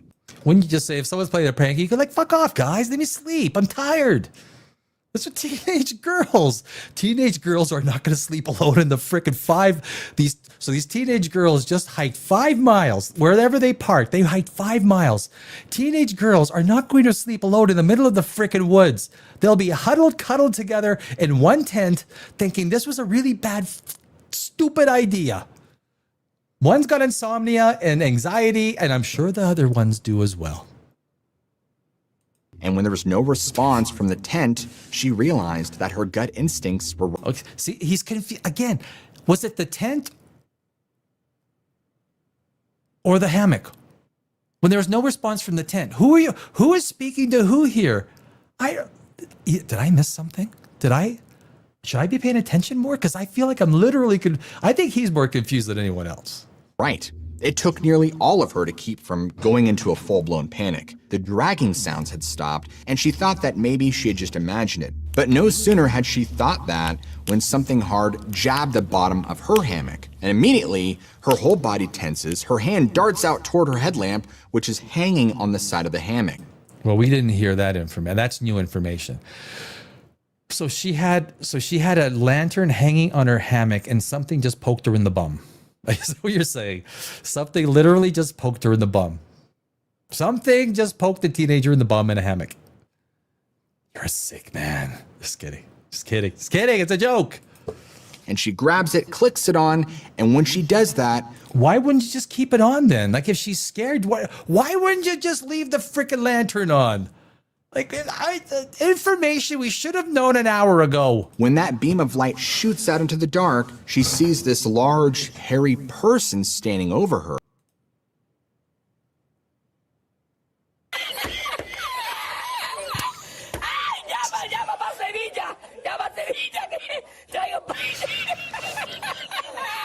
Man, bear, pig. Tall, like 8 or so feet, and is clearly standing on 2 legs, staring down at her. In the light of her headlamp, she could see that this thing's eyes are red, and that the features of the eyes are red. 8 feet tall, and the eyes are red. That's fucking werewolf. The face are both wolf and human. Look at that. Look at that. Look at that. Photos may not be actual photos from the evening, but that's at least you gotta say not actual photo. We photoshopped this. I could Photoshop that in 5 minutes, 2 minutes. Anyone who's done Photoshop or done AI or done Premiere Pro or whatever, I mean, is that what she saw? She just had a lantern and And it's got pointed ears, like they've been damaged or twisted, and these massive gnarled teeth and claws. This thing looked like a killing machine. Again, a lot of detail. She saw all that detail. It had gnarly claws and sharp teeth. Monty Python, the killer rabbit. Remember when that magician guy, he's got like bark teeth? Remember the killer rabbit? That's what she saw. She saw the killer rabbit. Monty Python, circa 1979. Was it 79 or 80? Monty Python. It's got sharp teeth. Naturally, she just starts screaming as loud as she can. She is completely terrified. Naturally. And when she does this animal also makes a noise that kind of somewhere between a scream and a howl. And it's so loud and visceral that Sherry was convinced that she would pass out from the fear alone. That's have you ever passed out from fear alone? You don't think about it. I would imagine you don't think I haven't, but I would imagine you get to that point of passing out. You're not really thinking, boy, I think I might pass out from the fear alone. I'm so terrified. 3 teenage girls hiked 5 miles. They thought it was, and then there's one is sleeping out in a hammock in the middle of the darkness. She had a lantern above her, never decided to turn it on until Dogman shows up. And the other 2 or 3, we don't even know if there's 2 or 3 girls. Some accounts tell us there's 2. Some accounts tell us there's 3. We don't know for sure on this story. Now, off to her left, she hears Todd and them start screaming, "What the heck is that?" And so she looks over and sees that both of them are now out of the tent, still half asleep, but are clearly scared from the spectacle that's happening. They were already awake. He already said that they were awake because something scratched on the tent and they say, "Hey, stop that." But now they're back asleep again. Like, guys, are you listening to the same story I'm listening to? They were just awake a minute ago, but now like they're groggy. Happening right outside. Incredible. In response to this animal jumps straight up into the tree, grabs right up above Sherry's hammock, and with crazy agility starts climbing limb after limb, pulling itself further up the trunk into the canopy. And in seconds, she's able to see more details about it.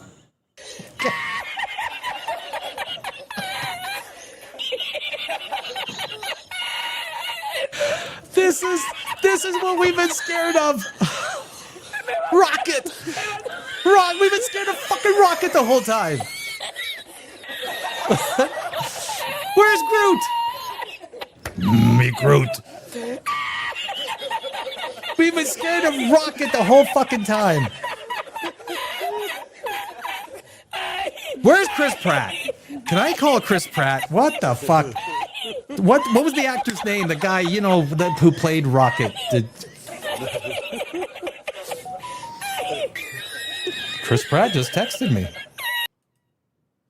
Its appearance, and she saw that it had gray silverish fur, and then it had this kind of black mane that ran along this weird hump between its shoulders and its back. Dogman. They're all 3 screaming, and so Sherry jumps up. She doesn't have her shoes on, and all 3 of them run as fast as they can back toward the trail. Now keep in mind that they're like 4 to 5 miles away from their vehicle, so this isn't just a quick, brisk walk back to the car. That's what, again, I wrote many screenplays. I've won many awards.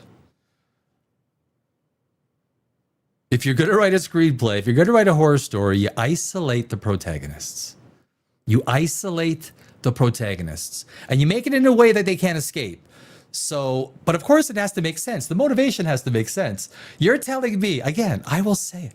If I was writing a screenplay and I had to convince you that there was 3 teenagers that were going to walk 5 miles after driving 20 miles into the wilderness, you're going to have a hard time believing my bullshit story. You are going to have a hard time believing my bullshit story. Motivation. Everything in a screenplay boils down to motivation. In the inciting incident, after we set up the characters, we go to the inciting incident and we move on for the characters to get their marching papers. This is just bad storytelling. This is really but they're bad so overcome with fear and adrenaline and the will to survive that they don't care. They can hear noises in the branches above them, and although they're not sure if that thing was following them, they're convinced it's hunting them. Through a feat of adrenaline and fear, they managed to make it all the way back to their vehicle, and it's unclear if they had a light with them. I assume they did. What did I? If I can I quote Robert Downey Jr. in The Goat Tropic Thunder? What the fuck did I just hear? This is Hollywood. Everyone's gay once in a while. What the fuck did I? They just decided to run 4 miles back. They weren't sure if they had a light with them, so they jumped in there. They weren't sure, but they ran 4 miles back. Have you ever run? I go to the gym at 3 a.m. every morning. Like I do. I do my kickboxing. I was a kickboxer. I do my workout. Then I go on the treadmill. I do like 1.5 miles of the treadmill after work in the bag. 1.5 miles. 2 miles is tough, man. 4 or 5 miles in the wilderness. Granted, they're teenagers. Why does this story just continually become more and more asinine? But they obviously left and drove all the way back to Omaha right then and there. Even though they were beyond exhausted from this ordeal, they were so amped up on adrenaline that they had to contact the authorities about what they saw and experienced. And then they realized, well, we can't really tell them what we saw. We just need to say that we had an emergency. I mean, we have to get our equipment back. Neither of them really wanted to go back and do it. So the next day, They got a hold of a park ranger and they explained to them where they were at, the exact coordinates and what they were doing. And the exact coordinates. The exact. Hey, Captain, what are your coordinates? I'm going to beam me out of Dogman hell. The exact coordinates. Coordinates. Teenagers, they deal with coordinates. Well, what are they here? What, can you tell me what your coordinates are? What their coordinates? It was freaking Rocket Raccoon, man. I'm gonna call Bradley Cooper. Were you in Omaha in your Rocket Raccoon suit? This is the evidence for Dogman. This is the okay. I'm a science guy. I love science, right? Science all the way. If this is the evidence for Dogman, I gotta call bullshit. If you just listen to any of this, evidence for Dogman, what I saw was this. Eric Cartman and Man Bear Pig. If you've just listened to this video about the evidence that he is claiming, like if we use this evidence in just basic science, this style of evidence, could you imagine? We wouldn't have this. We wouldn't have cell phones. We wouldn't have phones. We wouldn't have cars. We would just have stories around a campfire. We'd still be throwing spears. We'd still be. They just explained that they had an emergency in the middle of the night and had to abandon everything. If this ranger could go and retrieve their belongings, well, that'd be great. The ranger on the other end was basically like, yeah, sure, no problem. He took. There is no ranger. So 3 teenagers just run because they were attacked by Dogman 4 miles into the woods. And you're telling me a park ranger, after hearing a story that they were just scared and ran, a park ranger is going to spend their entire day going 5 miles into the woods to collect their belongings. A park ranger was basically a police officer of the forest. A park ranger. Okay, I'll go pick up your stuff. Don't worry. Yes, there have been Dogman sightings. I am just flabbergasted. Took down the location, told them that they would go check it out. And as it turns out, they actually got a call back from this ranger later that day, and he was very upset. And after going to the exact coordinates given, there was nothing there. In fact, there was no sign that anyone had ever camped there. He went off on them, saying that these kids were lying and trying to make up a story for attention. It's something that Sherry hopes she never sees again.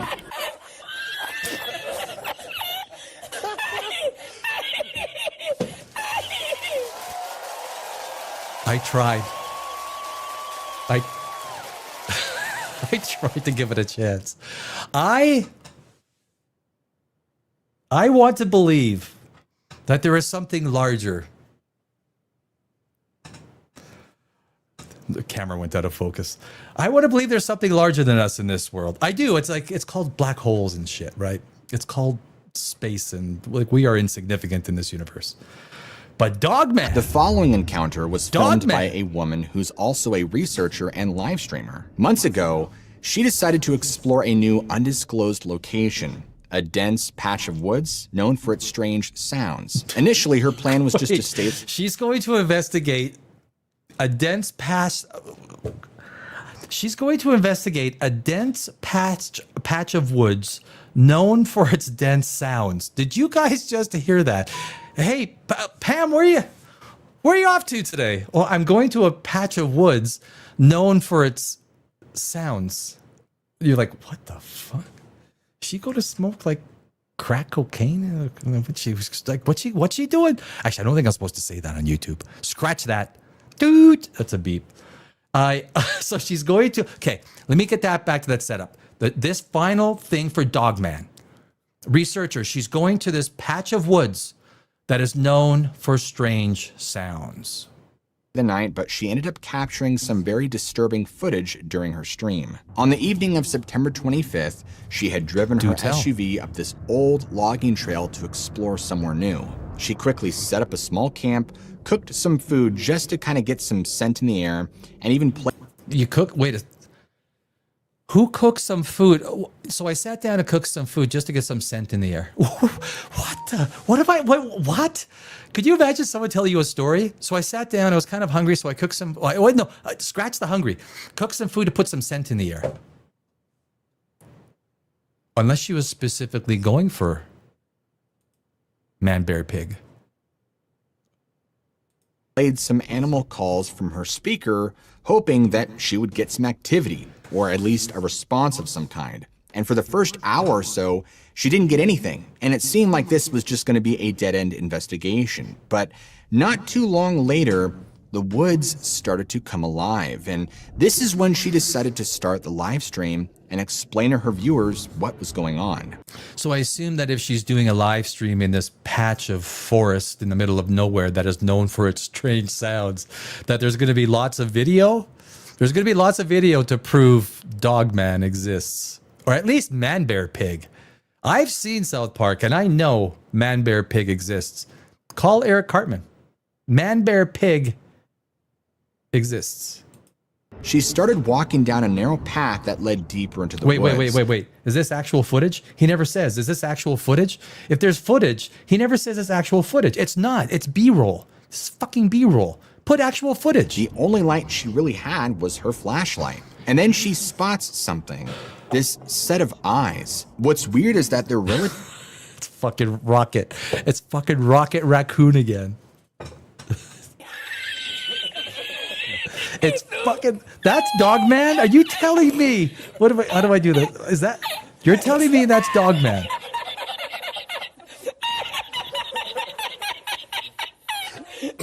That's Dogman. That is fucking Rocket Raccoon. That's Bradley Cooper. Oh, no. Sorry. In the middle of the night and had to abandon she never sees again. Sorry, she guys. decided to start the live stream and explain to her viewers what was going on. She go. started walking down a narrow path that led deeper into the woods. The only light she really had was her flashlight. We're back. And then We're she back. spots something. This set of eyes. What's Bradley weird is Cooper. that they're relatively low to the ground, but they reflect the light with this bright yellow-orange. And oddly, the placement doesn't match up. It looks like it's sticking out of the ground. Like whatever this is buried up to its chest. Okay, I'm telling you, man, dude has got to get better B-roll. It's got to get better B-roll. Like, what the fuck did I just see? This is Hollywood. Everyone's gay once in a while. This went on for a little bit, and then it kind of just blinked out. Wanting to continue the investigation, she kept walking, but her senses were on very high alert at this point. I mean, she was convinced that there was a figure off in the forest just out of reach of the light. During this time, she continued hearing... You're telling me that's Dogman? Are you telling me that's Dogman? Do you not go back and watch your own video and say, well, are people going to believe the stuff I'm saying on my video that believe that this is Dogman? The largest that thing could be is Rocket Raccoon. The largest. Strange noises like growling and like something big was circling her. She continued about 50 yards down the trail where her flashlight illuminated a large thicket of tangled roots and branches at the base of a large tree. Yes, that is what a thicket is. Thank you for defining for us what a thicket is, because that's when she came across this massive figure that looked canine. That's the massive figure. This is the massive figure. This is Dogman. This is the thing. This is.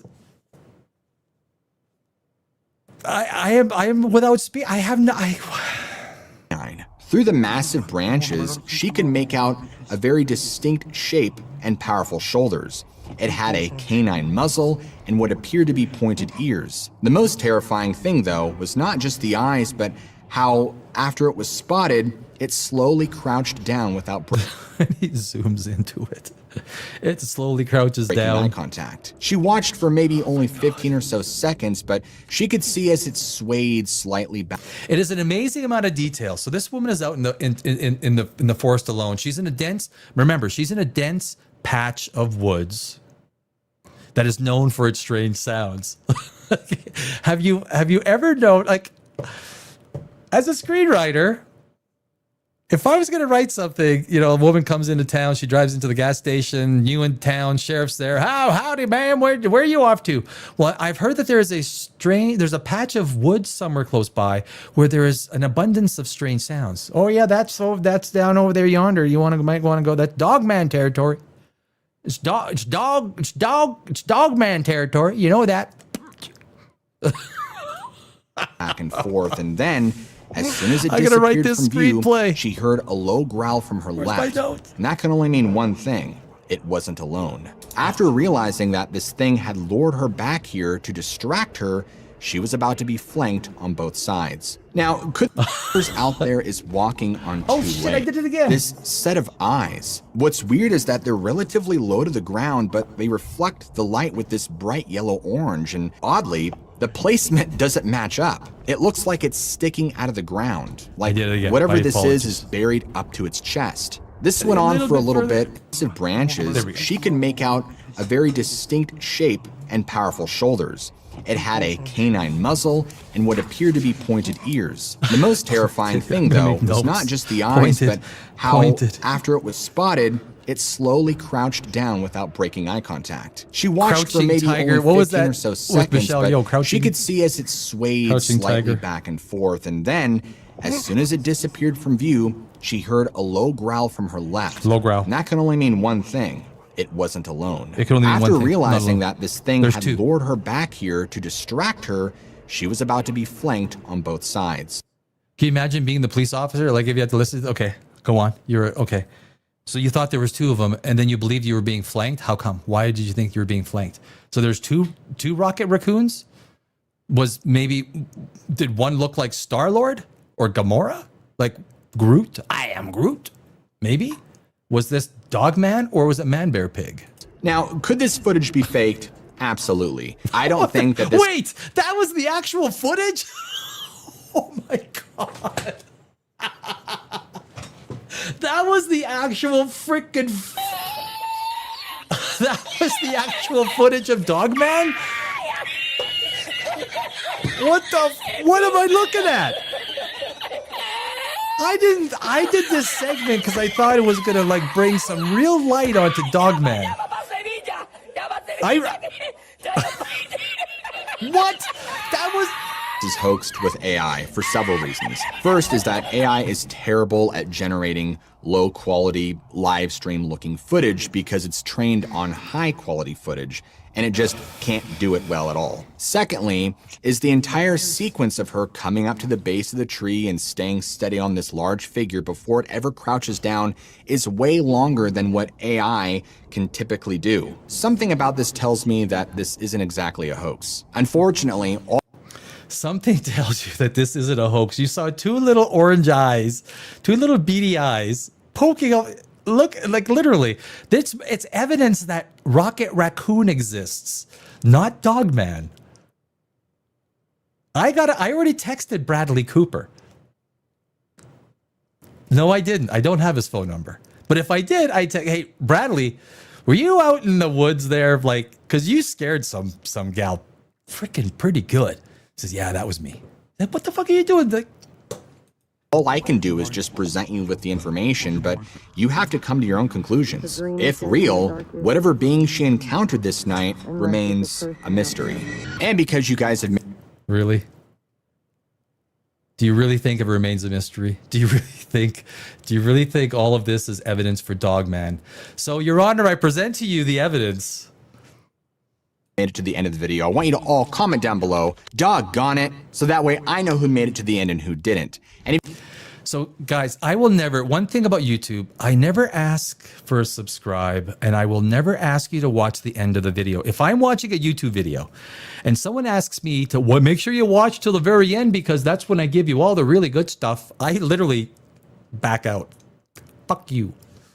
Don't tell me how to do my YouTube watching. And I know how the subscribe button works, okay? I'm not dumb here. If a YouTuber does, oh man, one of my pet peeves. Don't ask me to subscribe. I know how the subscribe, the notify button works. I'm not Dogman. If you guys enjoy storytelling like this, where we deep dive into strange cases of the mysterious and supernatural, what are you waiting for? Smack that like and subscribe button right now for more content just like this. Why don't you smack the Dogman? So guys, that is the channel called What Lurks Beneath. So we've used a lot of his, going over his content. You can go watch him, What Lurks Beneath. He's obviously entertaining, but I think as a screenwriter, I hate prefacing it like that, but these are stories. These are very poorly told stories. Evidence for anything. Look, I'm a guy, I'm a science guy. I was always like the Spock kind of a guy, right? 1 + 1 = 2.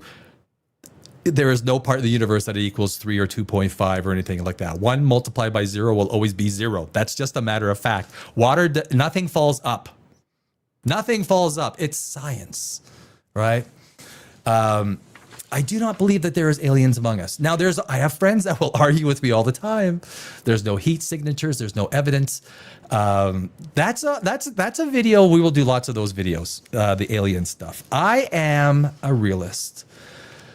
And this video kind of stuff, you start talking about Dogman, you start talking about all these, like, what are the other things, man? Well, you could say man, bear, pig. I mean, Eric Cartman. Oops. Let me just remove him. Man, bear, pig. I got really small on that screen, didn't I? Look, if it's, I know there's a lot of people. There's a lot of people that want to believe some of this stuff exists. I don't believe in ghosts. You know what's funny? I'll tell you a quick thing about ghosts. I've had a lot of girlfriends, and girls tend to be scared of ghosts. And they would send me down, I remember specifically one time I had to go downstairs. I forgot what I had to go pick up. And it was down under the stairs, kind of like where I think it was pierogies was I getting? I think it was pierogies. And she was scared to go down. I was like, oh my God, I'm not going to, no names, no names. And so if you're scared to go downstairs because of a ghost, why are you not scared for me to go downstairs and that freaking same ghost is going to attack me? You insensitive, you don't even care for me because that same ghost that you are scared of that's going to attack you. Well, no, you're not scared of them because they know that. So ghosts die and they go to ghost school. So you die and then you go to ghost school and they say, look, if they don't believe in ghosts, you can't attack them. You can't attack them if you don't believe in them. I never understood that. I never understood that. If a ghost is going to attack you, why are you not scared for my life? Anyway, it's one of these things that, one thing I do want to say, in the Godless Universe, I am going to start having guests on. If you know anybody who is a good YouTuber, who is an expert in the field of science, any science, an expert in the field, and they're a good YouTuber, can go on. You can email me. I think the email is, and I will take it, because I am bringing guests on. Because I need some banter. I mean, I do love to, but there's a couple of people that I'm looking at, but I am looking for some strong YouTube people. It's godlessuniversetv@gmail.com. Godlessuniversetv@gmail. It's on the profile. But that's basically what tomorrow I'm doing Charlie Kirk. All the evidence, and I think after you hear what I have to say about Charlie Kirk, you will say, damn, I think Daddy has it. I have no doubt that you will say, now there's still all the answers, but from what I see, and just using purely science, pure common sense, I think you will, after hearing what I have to say, you will go, yep, I think, and you might have figured it out for yourself. You might have already figured it out for yourself. And you might say, yep, that's what I thought. Or you may say, damn, I never thought of that. Oh my God, it might be true. It's just pure evidence. If you look at the evidence, so that's tomorrow, Charlie Kirk. And we are going to do a lot more. I got all these things. I got near-death experience. I got all this stuff lined up. Doing, calling out the bullshit, my friends. Calling out the bullshit. I am going to do as a screen, we do lots of reviews. I am going to do a review of The Witcher. Oh my God. I watched the... Look, The Witcher has not been good, even from the first season. The only reason The Witcher was ever good was because of Henry Cavill. The storytelling is abysmal. It's abysmal. The first season was like, what in the hell is going on? Do I have to like go back and rethink? Like, they're going all over the map in time. Their entire storyline in The Witcher is just all over the map. It is such poor storytelling. What a mess. That series should have rocked butt. So I'm going to do that. I've got some other stuff going on all week. Oh, 3i Atlas. I got Avi Loeb. So on Thursday, I'll be doing Avi Loeb. Avi Loeb, he's an astronomer. I spell it ASS, astronomer. Sorry, man. It's not an alien spaceship. I'm going to burn. Do you think they're going to send a 12-mile freaking mothership? You know how much that would cost in energy? If it went 50 light years and it's a 12-mile mother headquarters, it would cost expend almost 14% of the total energy output of our sun over its lifetime. It would, like, someone in the throne room of this advanced civilization would say, like, boss, why don't we just send like little nanobots and we could send them at 1/1000th the energy cost and we could like put little video on them and everything like that. But no, they'll send the mothership. They'll send a 12-mile mothership. Or should it be this? I'm telling you, man. Avi Loeb is no. Anyway, so on Thursday, I'm going to go all the statements he made, all the stupid statements he made. I call them stupid, my opinion.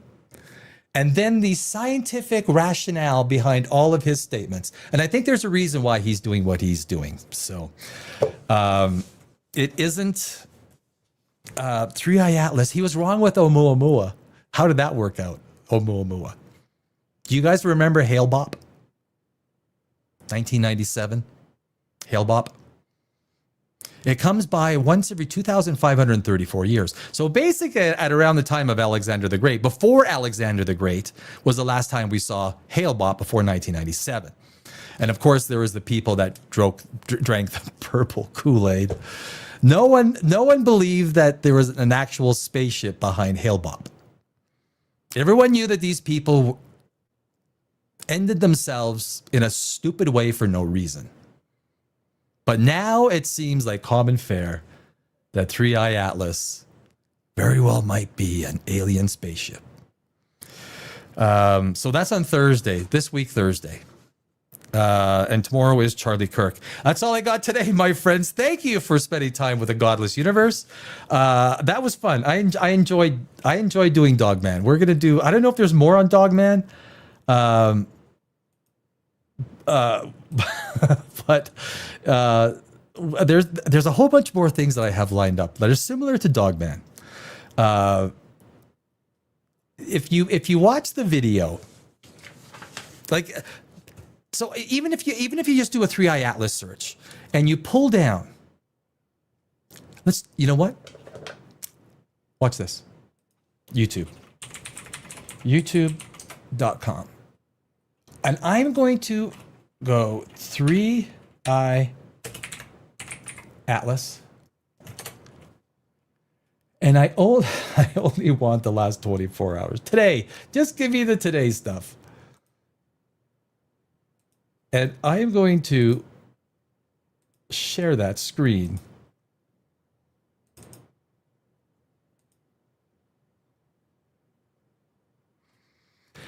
This is just from today. 3i Atlas. This is just 3i Atlas from today. The clickbait, the asinine clickbait. I refuse to do videos like this. Radio signal from 3i Atlas stuns astronomers. Stuns them. Astronomers are stunned. Like, look at Michio Kaku. You know what? I have my friend. Oh, wait a second. I'm sorry. I did not share it. Oh my God. I feel terrible.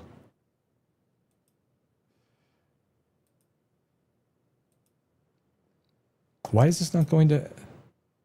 Remove other media. Oh, okay. I see. There we go. I'm sorry. I got to share this stuff, man. There we go. There we go. NASA warning. This is 3i Atlas, the signal that shook NASA. Are we ready? I think there was something that they detected. It broke up. 3i Atlas, I think, broke up. I think that some people are saying that it's like little ships that are breaking apart and going to fly and attack Earth. The night 3i Atlas blinked, Earth just witnessed a signal from the stars. NASA issues warning. Of course, it's set up exactly like CNN, right?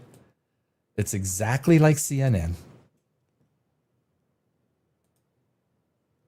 Look at James Webb Telescope. Just received terrifying transmission from 3i Atlas. Unbelievable. And here's the purveyor of all this bullshit, Avi Loeb, Israeli renowned astronomer at Harvard. Do you think maybe it's a distraction for something? I just say it. I'm not saying anything. I didn't say the J word. I didn't say it. Like, damn, I'm a nice guy. I'm just saying Avi Loeb might have an ulterior motive. As an Israeli-born astronomer at Harvard, I'm just saying he might have an ulterior motive.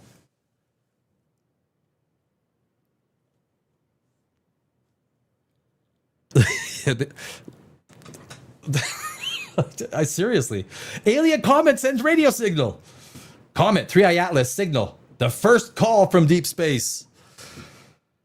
I mean, these guys are all really bad screenwriters, basically. 3i Atlas splits into two. Where did the other half go? It's flying to Earth with its like laser guns. I just did a video on Battlestar Galactica. Have you ever watched Battlestar Galactica? It's great sci-fi. It's great sci-fi. So they have the FTL jump drive, but some of their fight scenes with the Cylons and so I'm used to see, I posted a video just a couple days ago. So I'm used to all the fight scenes. What's really interesting, you get these advanced civilizations, even Star Wars, Star Trek has the photon torpedoes, but all of these civilizations have stupid lasers, right? None of them, today we have missiles that hit the target. But hundreds of years into the future, apparently they just have dumb missiles and that fire off and they just fire like World War I, just fire. Really? That's what. Astronomers detect first radio signal from interstellar comet 3i Atlas, but it wasn't aliens? Wait a sec. Wait. It wasn't aliens. It was aliens, wasn't it? You know what? If I was Michio Kaku, I'd be so pissed off. His face is AI'd everywhere with this stuff. Everywhere. They just found another 3i Atlas. Oh, shit. Another one. NASA is terrified. NASA is terrified. They're like, you just see all the astronomers at home running around in a panic, pulling out their hair. It's like, what's wrong, honey? It's like, honey, I'm in a panic. They broke the internet. 3i Atlas, the aliens broke the internet.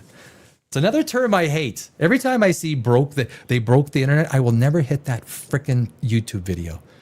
Am I the only one that thinks this way? Because seriously. Comet 3i Atlas passes Mars. Wait, like 6 hours ago? It passed Mars a long time ago. Truth behind the viral... Someone is like literally behind on the times. Did AI Atlas explode? 23,000 people decided that might be worthy of their attention. 3i Atlas, the interstellar visitor, changing everything we know. Oh my God, they're using the GOAT, Brian Cox. I will call Brian Cox right now myself and I'll say, Brian. 94,000 people freaking clicked on it. That's a good AI picture of Brian, though. 3i Atlas exploded. NASA is hiding it. Fragmented into 16 pieces. It did fragment going around, but there's not. I guarantee you, my friends, 2 weeks from now, we will still be live. There will not be. This will not turn into a Mars Attacks. Yak. Have you seen? That's one of the best movies, man. I'm telling you, if that's another movie we all got to sit down and watch. Mars Attacks. Fucking classic. classic sci-fi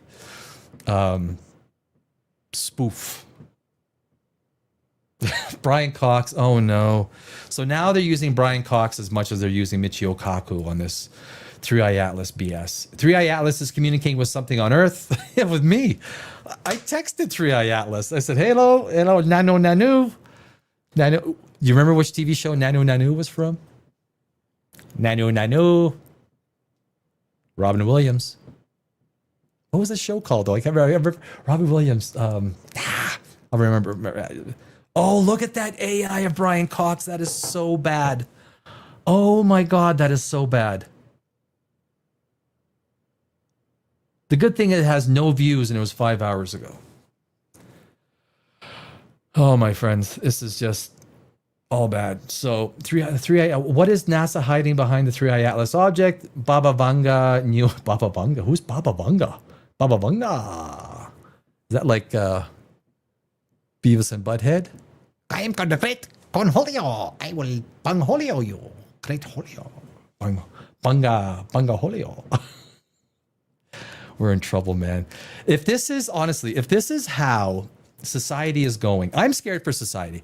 I also worked on Wall Street for a number of years. I was a market maker and economic analyst, so I worked on Wall Street. I do watch CNBC. I watch the economy. The things that I see are scary. We're approaching $39 trillion in debt. $39 trillion in debt. The number is not beyond our capacity to understand. I mean, look at the shit that's going around us. Governments thrive in crisis. 3i Atlas is just another bullshit made up crisis. It's a fucking comet. It's a fucking comet. The zeitgeist of YouTube is literally discussing that this thing is a freaking alien ship about to attack us as it goes around the sun. We're 39 trillion in debt. Is it related? Probably. Got to get your mind off of the real things that matter. Thousands, hundreds of thousands of layoffs, millions of layoffs, people losing their houses, utter economic destruction, except for the very wealthy people at the top. There's a crisis going on that is real in people's lives. But we're talking about 3i Atlas, that it might be an alien spaceship. And Dogman. Did I mention Dogman? Did I mention?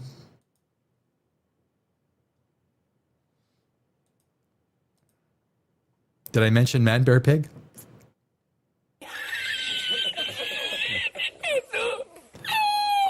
Guys, this is all a distraction.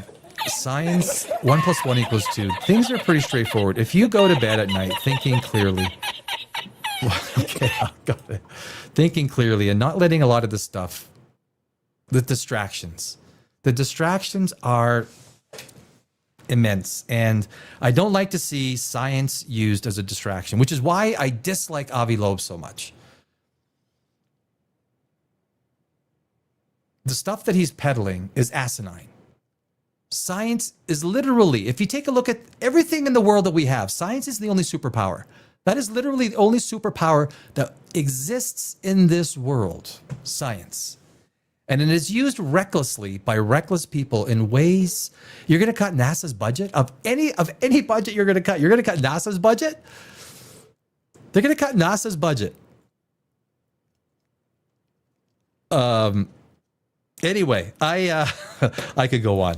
Tomorrow night, again, my friends, tomorrow we're doing Charlie Kirk. I think I have the answer. And when you hear the answer, you'll go, shit, Danny. I think you know what? I think you're right. I think you're right. There's a lot of people out there that are probably thinking the same thing. I just take the evidence and I'm going to put it together. I'm going to say, this is what, or let me put it this way. This is what didn't happen tomorrow night. This is what didn't happen. And then, of course, Thursday, Avi Loeb, and I'm going to a bunch of other stuff. I mean, that's just one segment of many segments that I do every night. My friends, that is all we have for this evening. This is Godless Universe. It's only episode 7. So I'm glad you spent some time with us. I will see you tomorrow night.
children. Let's take our seats. We'll do it live. Fuck it.